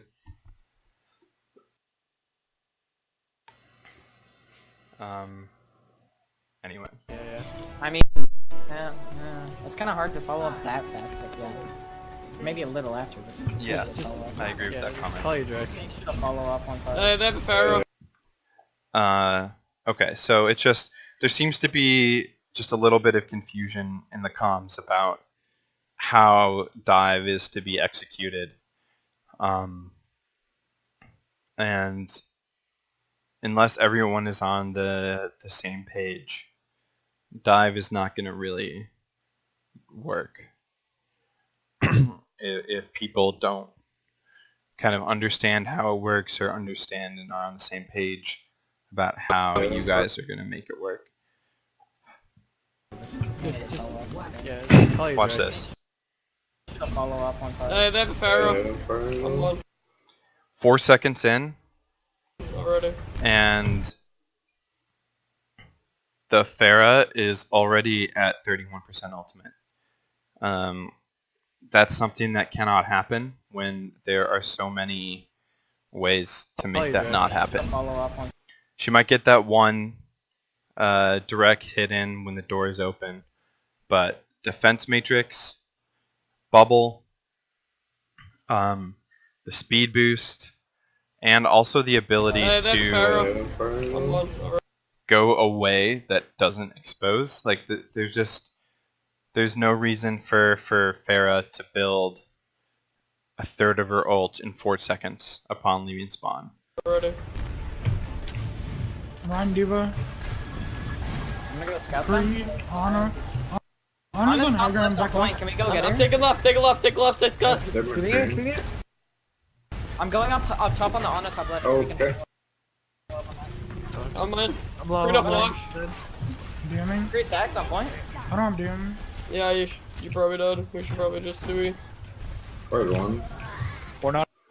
Okay, so there was a reason why this didn't work. So I think that the idea was solid. I think Take that left, take left. I think that taking left, having your your middle three here, moving together left is fine, provided that Lucio doesn't eat direct hits. Top on the Ana top But left. Ana is vulnerable. She's back here. If you can get at her and like either with the jump pack or the Diva flying in, knock her back this way, or if she tries to jump, knock her back this way. If that comes through fast, there's a strong chance of you guys being able to take her out before there's any follow-up from an immobile Rhine, an immobile McCree, mobile Diva, and the Pharmacy, who is going to be busy dealing, presumably, with your own Pharmacy. Another option would have been to wait until Sombra was in a position to put a hack on Left, take left, take left. that Ana. I'm going up top on the Ana top left. So, but the I'm Pharah taking left, take a left, take left, take Pixel left. dies here. I I'm going up think Pixel, top. it's hard top on to the Ana say top left. Left, take left. because of the angle, but I'm going up top on it the doesn't Ana top look left. like he eats. Take left, take left. I'm going up top on the Ana top left. It looks like it was 2 self hits that killed him. Take a left, take a left, take a left, take a left. Spinning it, spinning it. I'm going up top on. Or no, it was a headshot. Can we go get him? Take a left, take a left, take a left, take a left. Spinning it, spinning it. I'm going Headshot from up McCree, top on the and top then left. Okay. a self-kill from the rocket by trying to rocket jump or something. I'm gonna. Spinning it, spinning it. I'm going up top on the top Whatever left. the reason, Farah dies there, and now you're down 1, and your dive cannot happen. Mercy is gonna res Farah, and that's something that the Mercy has to call out. Resing Farah. Farah needs to call out that she's dead. Ask for res. And that needs to be recognized by the rest of the team, that the res needs to be covered. Most importantly from the Farah, but also potentially from McCree. But this is not the time to engage. I'm gonna. And the engage that you guys have talked about going for Anna I'm low. didn't happen. Monkey moved here and used bubble there instead of leaping across, creating distance between him and the rest of the team and getting this target. So while you're pushing here, your Mercy's back here resing, and I don't think there was really any communication about this. I'm going whole up thing. top on the top left. Okay. I'm gonna. I'm low. Read up I'm low. launch. DMing. 3 stacks on point. I don't have DM. Yeah, you probably did. We should probably just sui. Part 1. Yeah, so a little bit more awareness of what's happening, where your people are positioned before you're diving. And also, these two got to call out the res. This is something that's really important in dive, and is that dive isn't going from point A to point B like with coordination and precision. Dive is going from point A to an intermediary point and then going to point B. That there is a space of geography and a space of time between which the dive gets set up and the dive gets initiated. And that that intermediary phase is where you verify that everyone is in position to do what they need to do, and that cooldowns are available, whether you're waiting for the Matrix, whether you're waiting for Winston jump and bubble, rocket boosters, an amp, anything. That is a key concept in dive, is identifying that intermediary position, knowing that there is space that you have to take before you can initiate a dive, is key. And that's something that we'll see that Annihilation isn't able to kind of take advantage of and recognize in this push, is that idea of the intermediary position, of taking space that is optimal for dive initiation, as opposed to meandering around with no kind of concept of what is the space to initiate, and then fail to initiate and get the space taken away from them. We're not a fucking death ball. We should spread out right side along the staircase, take as much high ground space as we can. That's an unfortunate With this, we need to stagger. coordinate really well because Farah. our Farah's our Mercy's gonna be with our Farah, so we have really low heals. I So don't think we Try to do surround them instead of Can we just dive Going top straight into him. on top left? Yeah, I mean that's getting on the right idea.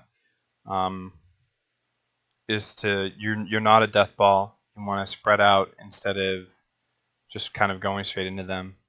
You want to have some idea of of a split push, of how to play safely before the dive comes in. So you want to get into those like spread out positions, get that space, and then Left on coordinate point, the just dive. like pretty So that's free, on the right just sitting idea. up there and around. Yeah. we have to pry and poke Part at Part them. 1. Just poke your way in until you get in a position where you can dive on. Go up the stairs on the right. Don't go left. Don't. So there's no discussion of ultimates really. Again, you guys should definitely be aware that she already has ult. She get that feeling, and Diva should be aware. She should be saving a matrix to counter that. Should be thinking of how you're going to counter this barrage. Run half. Shooting you. I'm suck. We're coming upstairs. Like, don't take hits from Ryan. Like, what the fuck? Come on, brother. Please, just go in. Please, you guys are taking way too long. Okay. Tilt is already coming in, and this is not good. There's some exasperated tones, and that's not good. Someone needs to kind of step up right here and cut that off. Rotate. Like, what the fuck? So you'll see here that Run half. Farrah's going to go down I'm suck. We're coming upstairs. and don't not take get direct supported. Don't take hits from Ryan. Like, what the fuck? Come on, And then by the Please, time go in. she Please, gets a you guys beam are on taking her way too long again, to rotate. another direct hit comes in, and she gets taken out.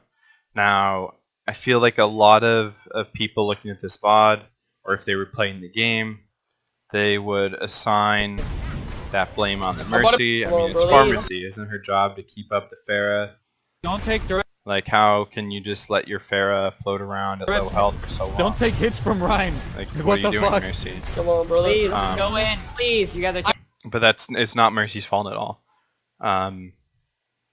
Shooting you. It's the fault of a On poorly the right. positioned Don't go tanks. left. Don't go left. Trying to challenge, Run half.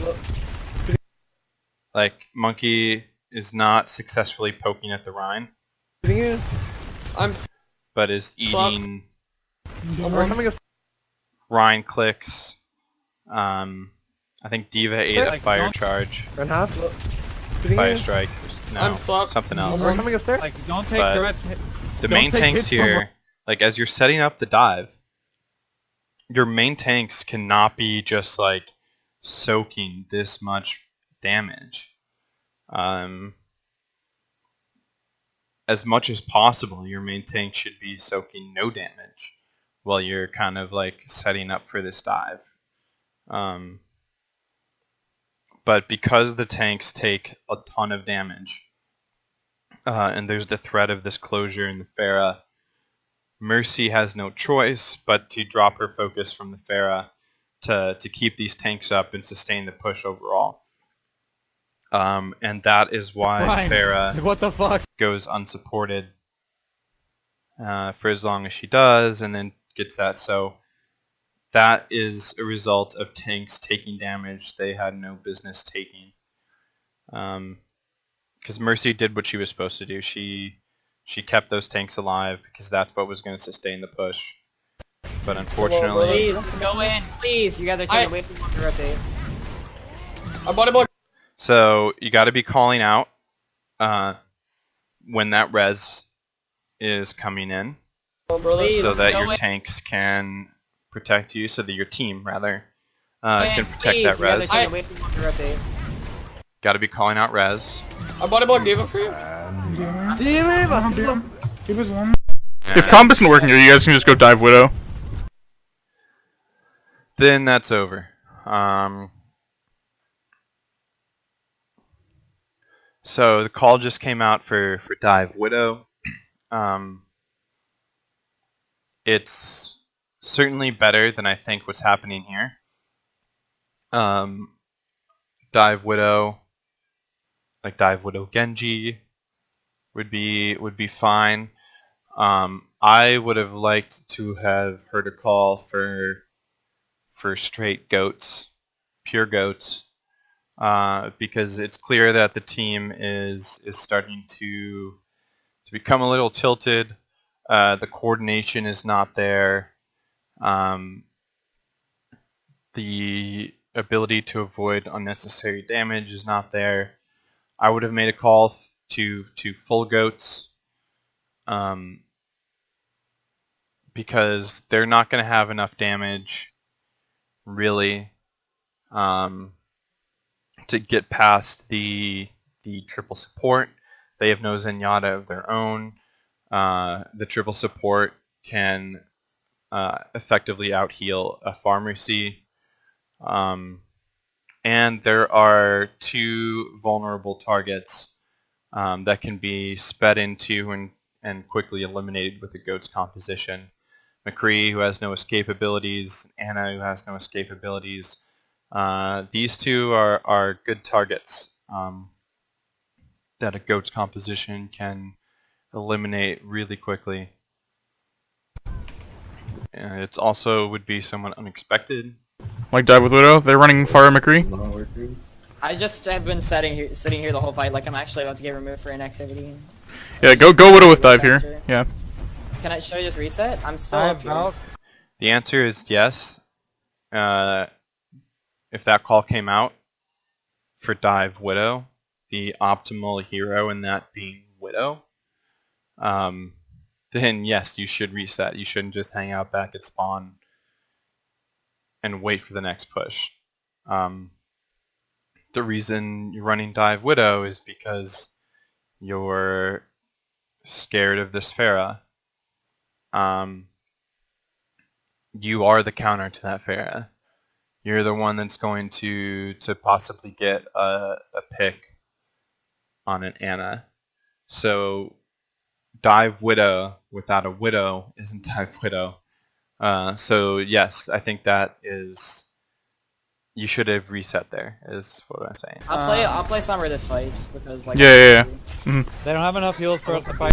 Don't fight the tanks. Yeah, they're gonna have Barrage 100%. We have to I'm gonna kill tell you a Barrage, Shatter, Nano, Valk, Faded everything. and Alright, someone with some ultimate callouts. And look how accurate they are. Faded and I'm gonna tell you a Barrage, Shatter, Nano, Valk, Faded everything. and Barrage, Shatter, Nano, Valk. Everything but High Noon. So you know that they used High Noon the last one. But they're going to have everything else, right? So the goal for this upcoming fight should be to make it a dry push. To not use any ultimates of your own. After all, you did just swap off a hero here. You have a Valk, but you're not really super close on anything else, whereas they have 5 ultimates.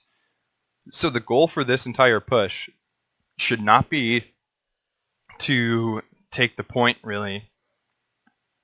It shouldn't be to win the fight, that is, necessarily. The goal for this fight should be to get them to use as many ultimates as possible, while saving and building your own, so that the fight after this, of which there's plenty of time for 1, 2, 3 more fights, so that during the next fight you guys have the ultimate advantage. So someone should be making a call for that dry push now. And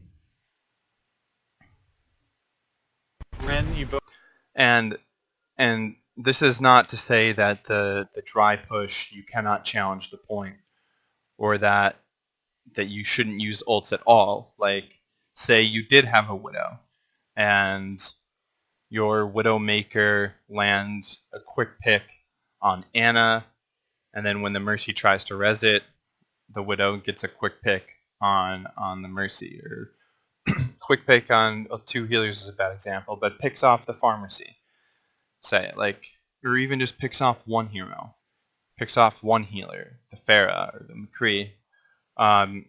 That's a changing condition, and that's when you can kind of reassess whether the fight is going to remain a dry push. That might be the time to reassess and then use those ultimates, but to start with, that should be the idea. You both have to use your shield and what do you call it? Your fucking eating shit to try and make sure that the Ana can't heal the Mercy, and we have to focus the Mercy. That strategy is a little weird to me. it was kind of like a call to use defense matrix to defense matrix that Anna heals so that you guys can do damage to Mercy, who is flying around in the air with Farah. Now, Well, actually, no, we have to focus the Ana. yes, okay, so you corrected yourself. Focusing on it. Let's start. I'm gonna be for the rush. I'm gonna try hack Diva. Okay. So there's On damage boosting Winston. Try to dive the Ana. Go big 4. I got Shatter. Live out. Fire one. Focus Ana. Focus. She's in a like an open spot. I'm just dying. I got it. We really need to focus targets with this. Like, we need to be super coordinated. We need to. So that She's in fight a- was over in Damage just a split boosting. second. So let's see if we can identify where this fight is lost. So Annihilation uses Valk on initiation, but there's not much forewarning to that. Be for the rush. Okay, so there, Valk has been popped with no warning. And the fact that Mercy Valk tier is going to force the tanks into a suboptimal play. I'm gonna try hack Diva. Okay. On damage boosting Winston. Try to dive the Ana. And it also wastes time on the Valk, because by starting with Valk in here and then initiating, that's time wasted on the Valk, when the Valk could be healing or damage boosting where it counts. But if the Valk comes in with the initiation, then you're getting full 100% use out of it.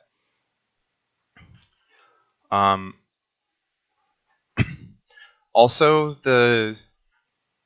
you guys were talking about how you're targeting Anna, but there's no play made here towards Anna really at all, except you'll see Monkey do something strange here. Go big 4. I got Shatter. I got Shatter. Winston. Try to dive the Ana. Go big 4. I got Shatter. The video skips a little bit here, the recording. You walk like straight at a Reinhardt that you know has Shatter with very little Shatter counter to try and dive the Anna who's back here. Is not the most optimal way to approach this. Use the cover here to separate the Reinhardt line of sight from Shatter, or go this way. But you can set up from here and then hit the Anna, because Diva can fly that far, Monkey can jump, Lucio can get a nice wall ride speed boost off here, and then Genji can close the gap. So coming up here right into the Reinhardt just gives him the easiest Shatter in the I'm world. gonna try hack Diva. Okay. On damage boosting Winston. But Winston here, Try to dive the Ana. when you see this, when you know that he has Shatter, and you're expecting Shatter, and you can see here that he's putting it, you have enough time, you leap out of the way, because you know that's coming in, but you don't drop a bubble. You drop your bubble over here around the Anna, and after you leap out of the way and don't give your team a bubble, this Shatter takes out your Diva and your Lucio just like that, and the fight's over. Go big 4. I got Shatter. So there's the Shatter. Here's Winston over here with the bubble. You drop that bubble here, like, I don't mind leaping out of the way. You can leap straight up in the air, you can still leap at the Anna, but drop that bubble here. When you're preempting a Rhine Shatter. Like, whether you do it in response to that Shatter coming out, or whether you do it to ferry your team through this gap safely, because you can't Shatter through that shield. That right there is what lost this fight. Live out. Fire one. Focus Ana. Focus. She's in a like an open spot. I'm just dying. I got We it. really need to. And it's just a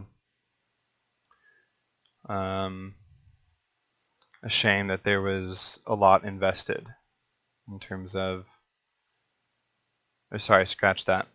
It's a shame that you guys didn't get Illusion to invest a lot. That there wasn't a lot of investment on their end.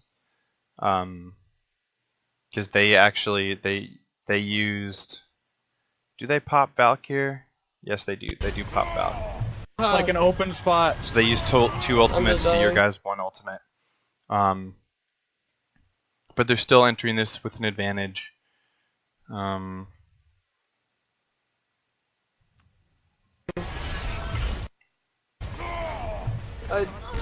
And it was just a We really quick need fight. to focus targets with this. See, and that wasn't an issue of focus targets Like we need to. there. Like I'm just no one was on it. alive or supported Shatter. focus targets. Live out. Fire one. Focus on a focus. Like, who's there to focus Ana? Sombra got picked over here by McCree. Diva, Lucio got shattered and killed. So you guys now have 3 people, one of which is a Valkyrie Mercy. And so it's not a matter of focusing the Ana. She's in a like an open spot. I'm just dying. The fight is already over. I got We it. really need to focus targets with this. Like we need to be super coordinated. I'm pushing that Anna.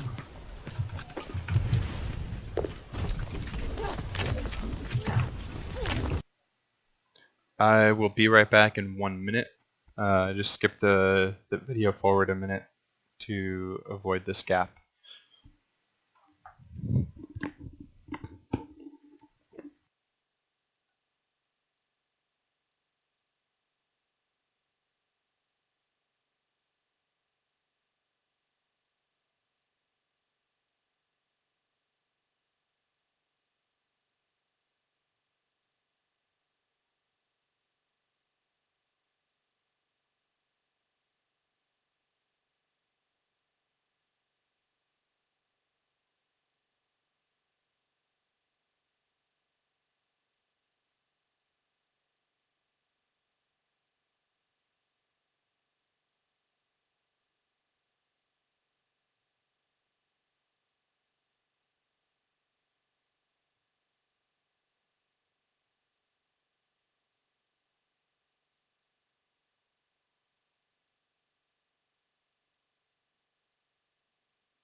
Okay, back.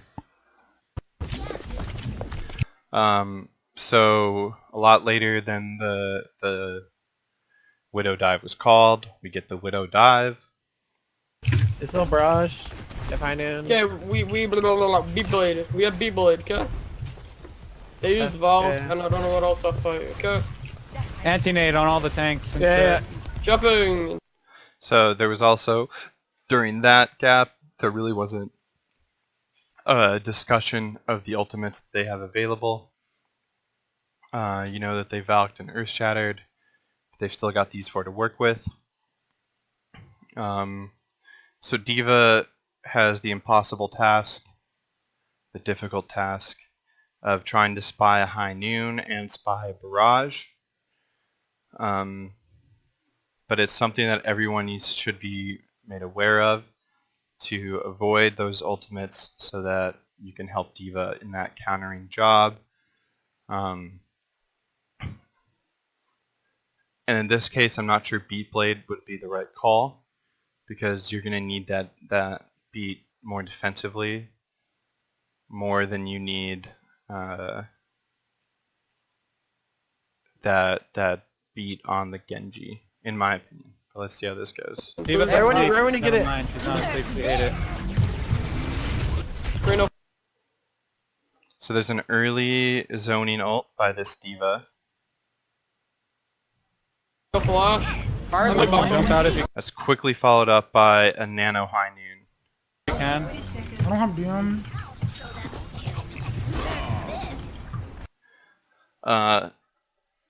And fortunately, because you guys were responding to the zoning D.Va ult, you were already out of the line of sight of that Nano Deadeye. Reno flash. Fire's on Jump out if you can. I don't have Beyond.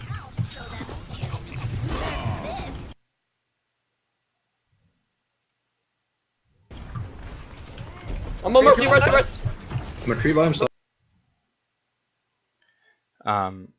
So at that point, Fire's on Jump out if you can. I don't have Beyond.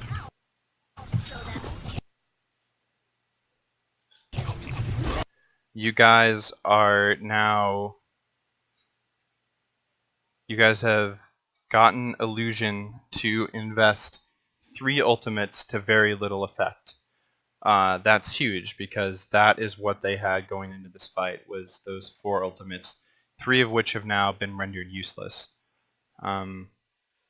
With that, now you guys have a monkey ult, a beat, and a blade coming up to your advantage. So now is the time to be aggressive. I'm on mercy, rest.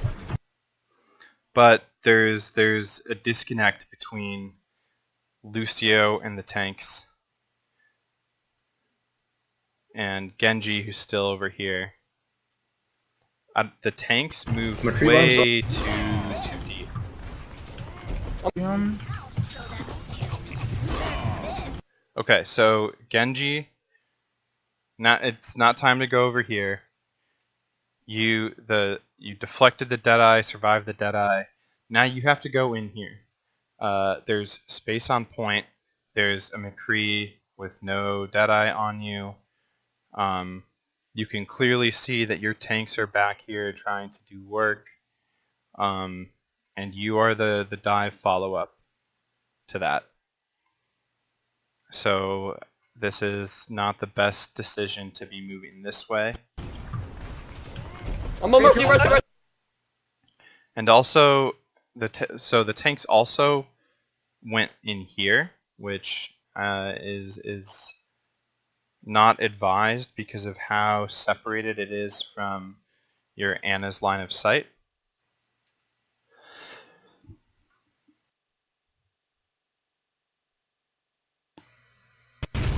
Reno flash. Fire's on Jump out if you can. I don't have Beyond. I get that there was a little bit of a zoning there from the Deadeye. But now look here. So, actually, D.Va gets demeched, tries to use self-destruct to remech, but gets taken out. But look at how much space there is here.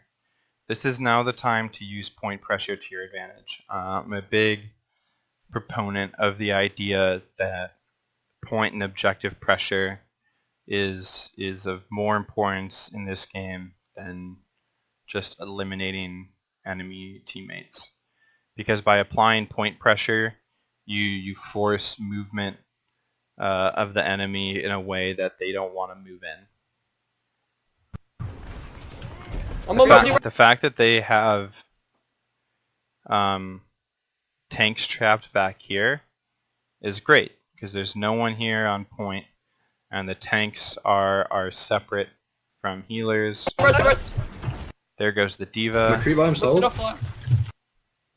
Yo, blade as soon as you get it. McCree 1, McCree dead.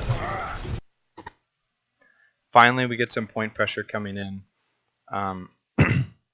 But Winston continues to push this way, which is exactly what Illuzion wants here, because it separates the healing. Also, I want to go back and address... Jump out if you can. Hit it. Green no flash. Jump out if you can. I don't have So the Winston and Diva should have recognized that their primary support for like these dives coming in was separated by the Diva ult. Dion. And Green no flash. Jump out if you can. I don't have Dion. and also separated by the zoning ult, so this is... Green no flash. Everyone you get it. Mind. She's not 68 it. That Diva ult came out before that leap went in. Jumping. Everyone you get it. Mind. She's not 68 it. Right about the same time. Hard to say if there would have been Jumping. enough time. Everyone you get it. Mind. She's not 68 it. I Green no guess it kind of flash. came out at the same time. But Monkey there has to realize that that Diva bomb separates his friendly Diva and his Lucio, so he's in there alone.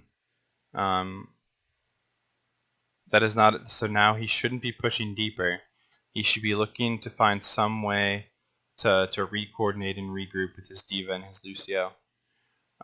Whether that's simply just walking back through there, which may not be possible thanks to the Nano High Mu. Jump out if you can. And Lucio should also be looking to make a play to come back in there. The Lucio rotating this way doesn't really give anyone much value. He has to know that he is mobility with his tanks and should be looking to follow them in whatever way possible. Going through here would have been such a way. I don't have Dion. Even if you have to wait out the high noon. Now you can start going in. Because there's no one in this space here that's really going to stop Lucio from getting into the range of his tanks that he needs to be in. Rest. And again, open point, use it, put that point pressure on, and force this team to have to come out here, where your Widow has line of sight, your Anna has line of sight. McCree by himself. Yo, blade as soon as you get it. McCree 1, McCree dead.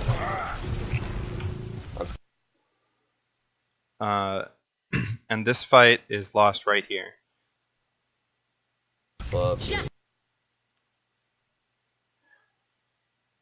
Monkey gets slept, antied, he's isolated, he can't get anti-heals, the Lucio's not on him. This barrage is just instantly delete him because everything's happening back here. The Pharah has support and has this cover so that Widow over here cannot get eyes on that Pharah. So Widow, for her own part, also could have moved back this way after recognizing that fight. I'm almost there's right. movement there. Widow can rotate this way, which gives much better angle of attack in there. McCree by Let's himself. get off. Yo, blade as soon as you get it. One, Makuden. I'm slubbed. So here, the barrage comes out. Go on point. Lucio hears that barrage, and drops the beat. But I would have saved that beat because Rush. that monkey was dead from the second you heard that go off, and that beat was not going to get to him. Go on point. I had to beat the rush. There's no one who ate that barrage that got that beat. Those are down tanks. And now without the main tank, and without D.Va, that fight is lost. So that's an ult that needs to be saved. Go on point. I had to beat the rush. Because you're gonna need that coming into the next Those are down fight. tanks. D.Va's water. D.Va 1. Nice. You got D.Va out. Anti-nated one. Coming into the attack.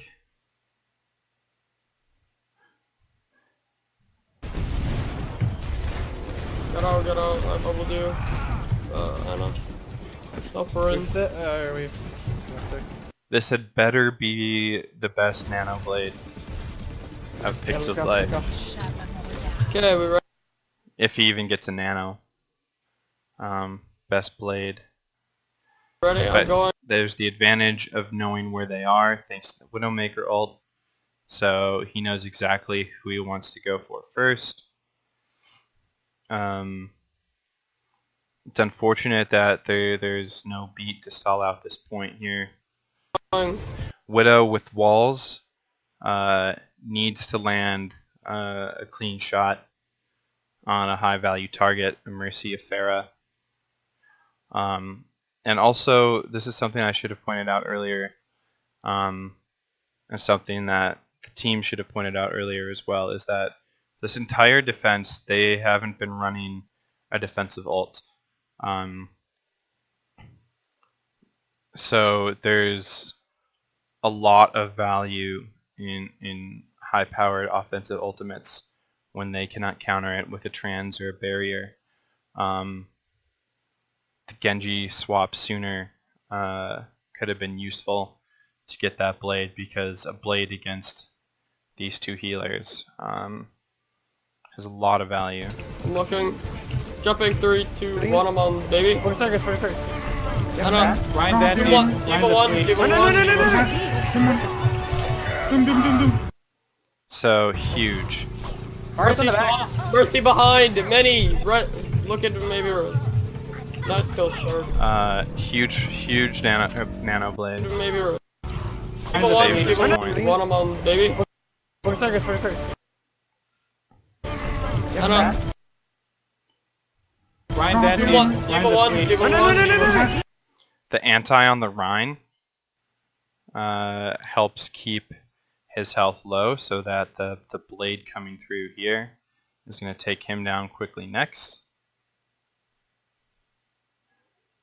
D.Va was demeched, I believe, in the last fight, wasn't Looking. she? Yeah. Let's go. Okay, we ready? I'm going. So that's a huge advantage too. Jumping 3, 2, 1. I'm on, baby. 4 seconds. I know. Ryan dead. D.Va 1. And that's smart targeting of the Ana first. Ana has the sleep, and she is a major source of sustain. Taking care of that Ana. Mercy behind. Many. Right. Look at maybe Rose. Secures that point. Nice kill, short. So good play there. Good nano blade. D.Va's in castle. Please heal. It's important to recognize how the overtime forced a play to be made that that could have been made earlier on. What on now? Let's Wait, switch so to monkey. Susan? Vera Wait, so Mercy Susan? got bat spawn. Dick top.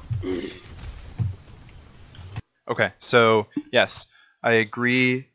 But you need to push the advantage here a little bit to clear space, to get your team, primarily your Widow and your Anna, in position for the phase 2 fight. And you need to take top. I agree with that call out, but this is not the top to take. This is the top to take.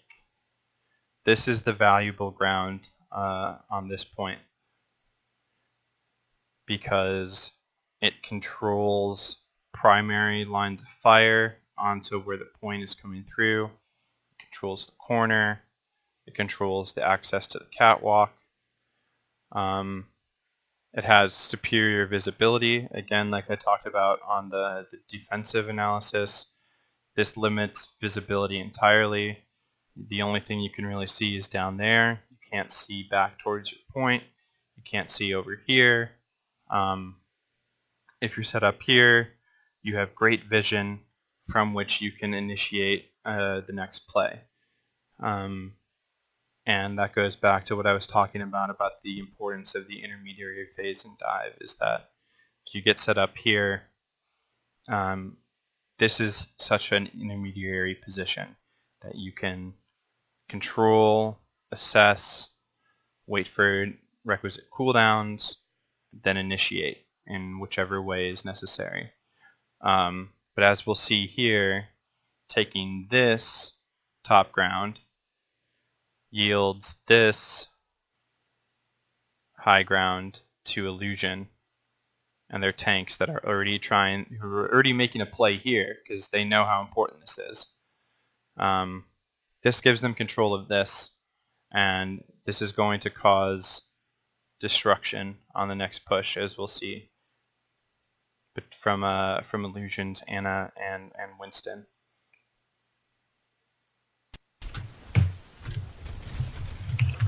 Anna's free under bridge. She's literally. So like the Diva and the Winston don't even care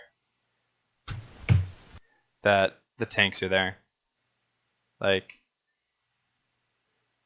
Diva is gonna go back here, which I don't understand. She didn't really need to. Maybe it's just to get topped off. But Winston is just gonna be like, oh, I'm here, and guess what? I see an opportunity. Here comes Winston. Here comes Anna. Anna's free under bridge. She's literally. And all the Annihilation tanks have done is dropped down from the tower where they had just jumped up, and now they have this whole distance to cover. Why is it not blue? Let's go green. Now they have this whole distance to cover to try and counter dive this. Winston, they have this whole distance to cover if they're going to dive on the Anna, which was just called out as being alone under the catwalk.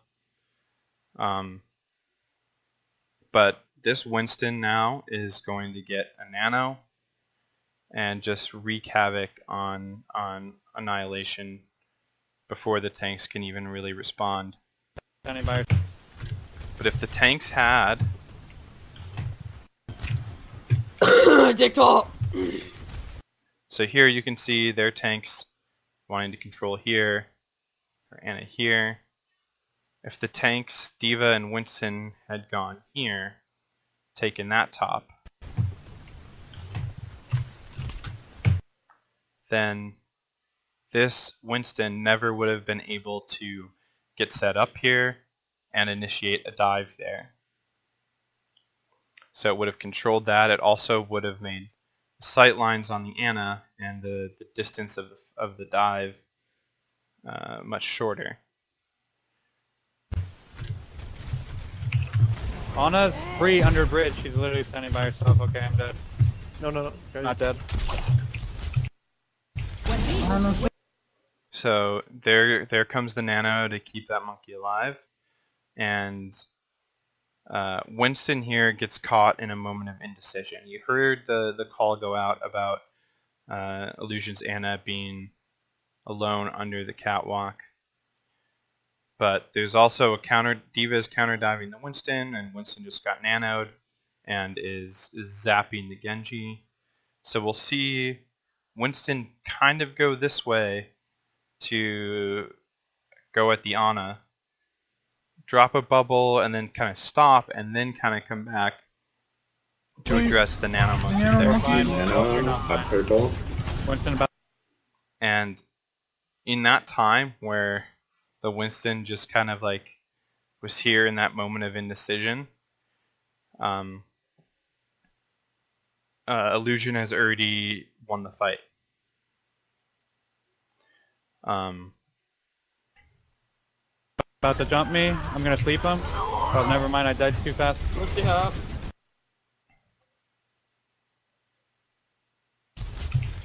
Honestly, the nano monkey. Winston about. Widow has gotten up there because I'm not sure where Lum is here, but during that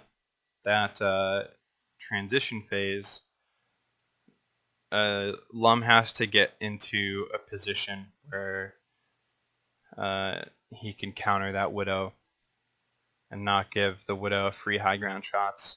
But if the tanks are set up there, it's even easier to go get the Widow back there. It also prevents the Diva from having that high ground control About there. to jump me. Diva comes in here. Winston is still separated over here. And Lucio and Genji are taken out before Winston makes a play. Me. I'm gonna sleep him. Oh, never mind. I died too fast. Mercy half. I'm on Genji right now. Genji half. I don't have Genji. Genji won. Diva and Genji both won. I got Diva on the Myxo. Burst up. Genji's won. Winston's jumping in. He has no movement ability. Can we focus him? I got. Monkey in our own spawn. Please help me. Please, please, please. He's still back there, guys. Still in our own Little small spawn. campaign, watch out. You gotta run towards your team, not run away. I got stuck there though. I was trying to go for Megan. I had no option. Widow 1 point. Widow's half HP. Let's go, let's go. And anti. No grapple, no grapple. Monkey no Yeah, bubble. Widow has no grapple Looking right for now. drum. So this is a little bit of a rough reset. I don't Back there, want. guys. Still in our I got Monkey in sniped. our own spawn. Please help me. Please, please, please. There's no one alive to help you. Sorry. He's still back there, guys. Still in our Little own small spawn. campaign, watch out. You gotta run towards your team, not run away. I got stuck there though. I was trying to go for Megan. I had no option. So kind of a rough reset. I'm 1 not point. gonna go too deep into it. Widow's half HP. Let's go, let's go. And anti. No grapple, no grapple. Monkey no Yeah, bubble. Widow has no grapple Looking right for now. drum. And they have no mech, I don't think. I'm going big. So this is, I like this play right here. Everyone's regrouped and everyone's stacked. Everyone's getting the advantage of this amp. Just came out.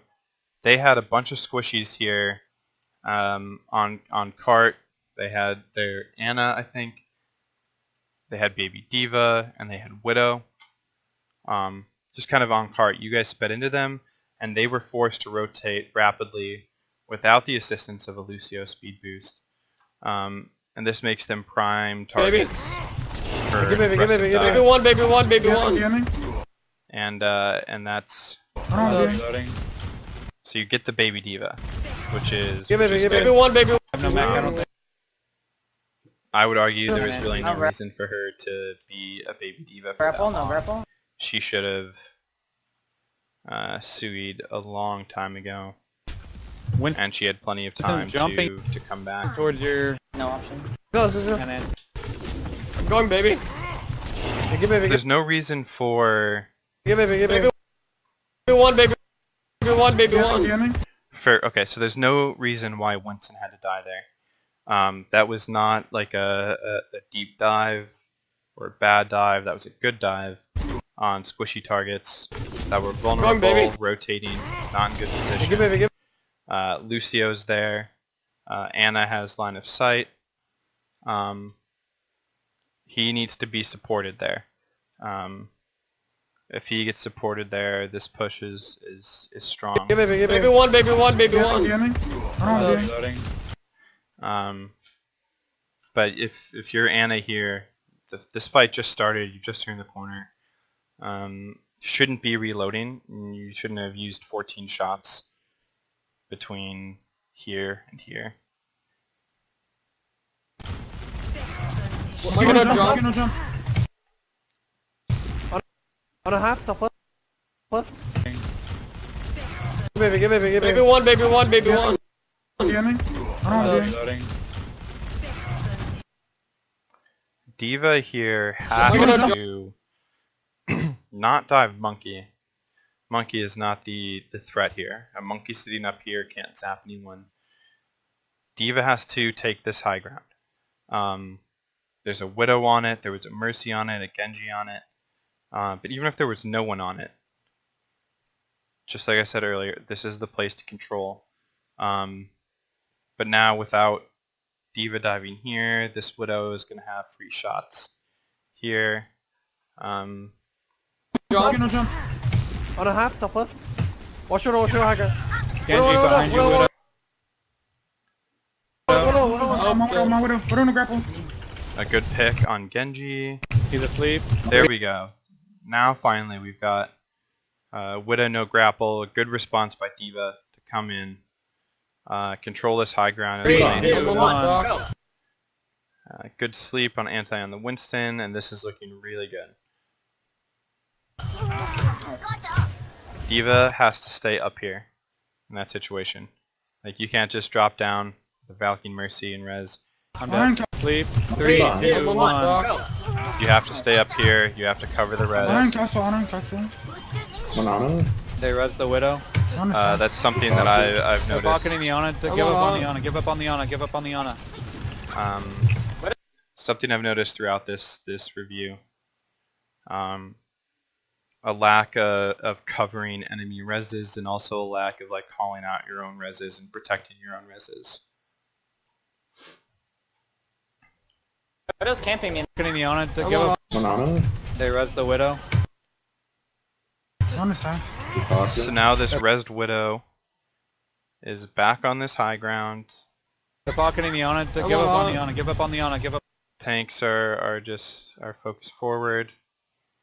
After winning that fight, this is the time to consolidate and The set Widow. up. I'm I don't dead. castle. So you have to cover that res. Banana. You've got major advantages, and if you cover that res, then Widow doesn't survive. Now is the time to push payload and consolidate this area, and that started with covering that res. Pushing down this way when your Ana is dead isn't advised. They res. I'm I don't dead. castle. Banana. You have to realize here that your Ana is dead. The res was not covered, and the one fight that you guys had is now in danger of slipping. With your Ana dead, again, consolidate this ground and control it. Banana. They res the Widow. I understand. You don't have the support to be going this far deep without an Ana. Talking. They're pocketing the Ana. Against a Give up on pocketed the Ana. Give up. Ana, peeling Diva, and also you've now left this Widow right back where she was when she was killed the first time. Give up on the Ana. Give up on the Ana. Give up on the Ana. Widow's camping me in the back. Can you get her on castle? Accounted for. You can go. Okay, a good call out that Widow is on top of castle. Good follow up by Genji. Camping me in the back. Can you get her on castle? I don't understand though, like, so Ana. Give up on the Ana. Widow's I already thought it was ill-advised to kind of push into this region instead of protecting the res, consolidating high ground, killing their now resed Widow. camping me in the back. Can you get her? So someone makes a call that Widow is camping in the back. Can we get They're her? on castle. So the monkey has already jumped back, but D.Va is launching bomb forward. Like this is not a good bomb. Even if it kills people, this is not a good bomb because Ana is still coming back from spawn. You've still got this Widow that was called out back here that you had to deal with. The monkey had jumped back. There is literally zero follow-up to take advantage of any zoning or scattering that happens from this bomb. And even if you do get a kill here, by the time that your team gets back in position with their respawn advantage, like even getting a pick here with the bomb isn't going to be advantageous. There was also no call out about the bomb. So this was not a good bomb. It's a complete separation from what needs to happen versus kind of just mindlessly pressing W. You can go. Stuff. We have no Widow. And still, there was no motion by the tanks to kind of come back. The tanks here see that their own D.Va has launched a bomb down main here, which has the effect of zoning out Genji, of zoning out Lucio and Ana. We have no Widow. On me. Now is not the time to be leaping forward as tanks. Yeah. We have no Widow. On me. Yeah. When you see that bomb come in, I mean you can see here, pardon me, the separation that this is putting between you and your healings. We have no Widow. On me. But healers, for your point, like you have to call out when you don't have line of sight or when you're zoned out, or Lucio when you're saying that I'm not on you, wait for me.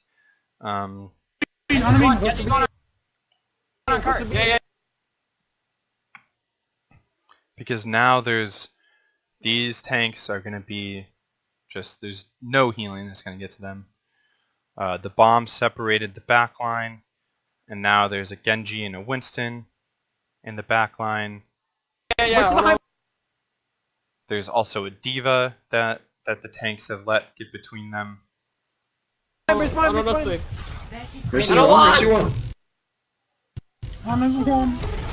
You're in a bubble. Okay, on Kurt. Mercy's still low. I'm gonna blade. And that's when the fight was lost, honestly. Like this fight doesn't matter who's alive. This fight was lost Can you get her on castle? with the exchange of D.Va bombs. You can Mainly go. the second bomb, Illusion's bomb. We have That no bomb Widow. right there. And the tanks going there. This fight's over. The rest is cleanup. Yeah. Mercy one. You're in a bubble. Okay, on Kurt. Mercy's still low. I'm gonna blade. Monkey.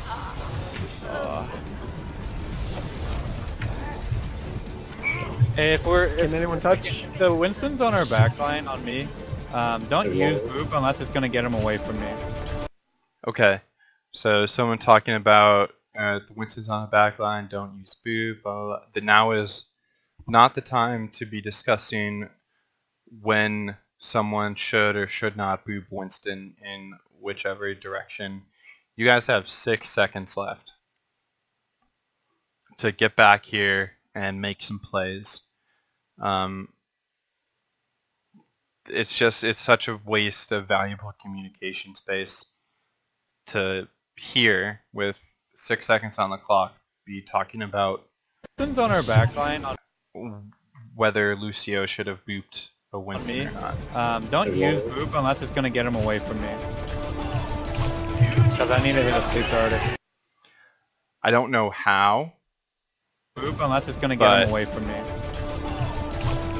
This beat Because I need to hit a sleep guard if it's good.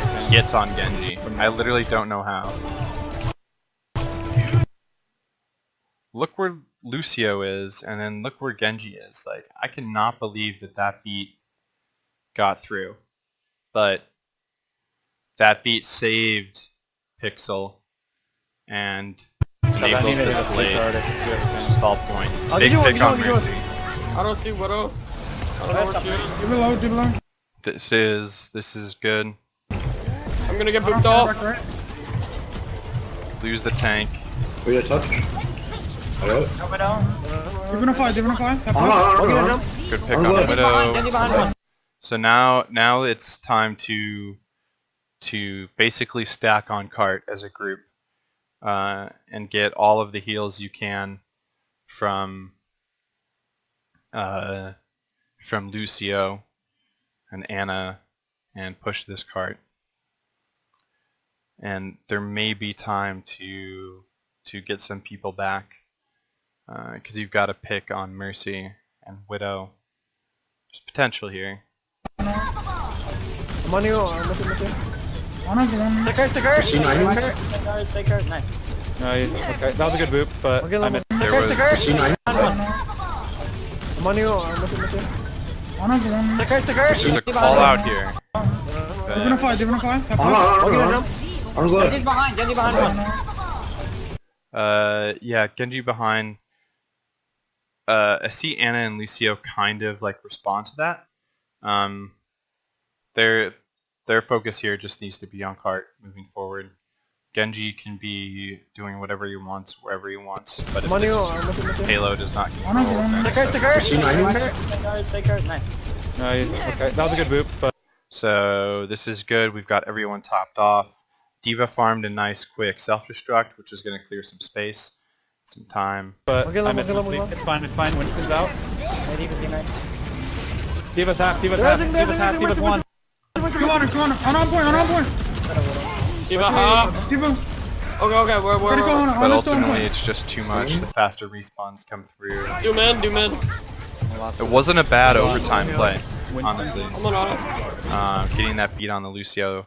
You pushed the card Okay, where? Come on. fairly far in overtime. I'm looking at you. One of Get it them. from, let's see, where was it We're gonna when fight, we're gonna- Genji came in? Get you one. I don't see Widow. Hit a sleep guard if it's good. So started here and you guys get it to like up here. So that's not a bad OT push, honestly. I'll get you one. I don't see Widow. Good job of staying together on card and that's I'm gonna get I don't booped care off. back right. that all the odds were stacked against you. We got So touch. I got it. not much you can do. Give it a 5, give I it a want to 5. point out Genji behind one. this awesome Anna play. So this is just good heads up play here. D.Va comes in and the peel comes in from Illusion's D.Va I'm on you. I'm looking at you. and puts herself between there. And then watch how Anna dances behind her D.Va to make sure that D.Va stays body One of blocked. them. Take her. Nice. Really That was a smart good play. boop, but Okay, I level, missed. okay, level. It's fine. Winston's out. Diva's half. There's Diva's one. Come on. On point. D.Va half. Give him. Okay, where? Critical on the stone point. Do men. Lots to the spot. Winston. I'm on it. And there we have it. So moving on to some final thoughts. I thought this was a really good VOD to review, not because you guys Annihilation did well, which I think we can all agree was not the best map. But this was really good in terms of allowing me to. I got to see a lot of areas that can be improved upon with relative ease. A lot of things that can be discussed and pointed out, and I think just even being aware of some of these things will be sufficient in like addressing these concerns. And I know that this is tryout scrim, so a lot of my commentary may seem a little strict or harsh for a tryout scrim, but I just try to treat it like a regular scrim. My key takeaway points is that there is a lack of like a communication structure, a foundation of comms. Having a communication structure agreed upon is more important than the act of communicating itself, because teams can be communicating, talking all they want. That doesn't mean they're actually communicating anything useful. There didn't seem to be a clear shot caller, target caller. There didn't seem to be a key strategist. These are types of things. There's a foundation of comms that I like to utilize, and maybe you guys just don't know about it. Maybe you guys have other ones, but I'm just kind of thinking from my perspective. But having a stronger foundation of comms and decided upon comm roles will help clear up a lot. And also with respect to comms, there needs to be more communication about intel and strategy in between fights, assessing what ultimates the other team has, how you're going to counteract that, assessing what ultimates you guys have and how you're going to use them, which ones you're going to use as a way of managing your ultimate economy,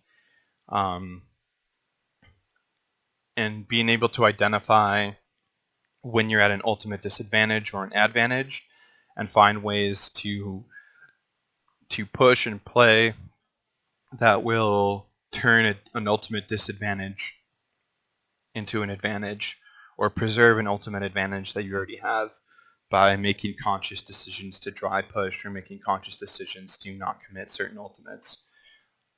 And all of these are things that can be addressed just through VOD reviews, group meeting, kind of coming together and deciding how the team wants to play as a group, how they want to implement a communication structure, who's going to be responsible for calling certain strategies, stuff like that. These are all things that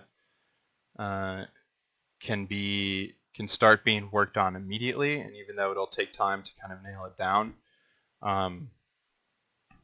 are things that will pay immediate returns. So, not sure how long this VOD review ended up being.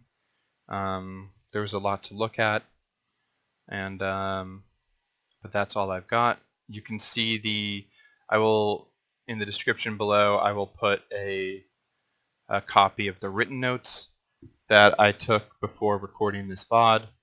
The written notes are timestamped by fight, so that you can watch the VOD without my commentary and just refer to the notes with the timestamps, or you can use them both together. The goal is to be able to use the video and the notes either on their own or together. So check the description below for that. And if you have any questions or inquiries, or interested in coaching, video analysis, etc., check out my Twitch with all my information. Will also be in the description below. Thank you for checking this out.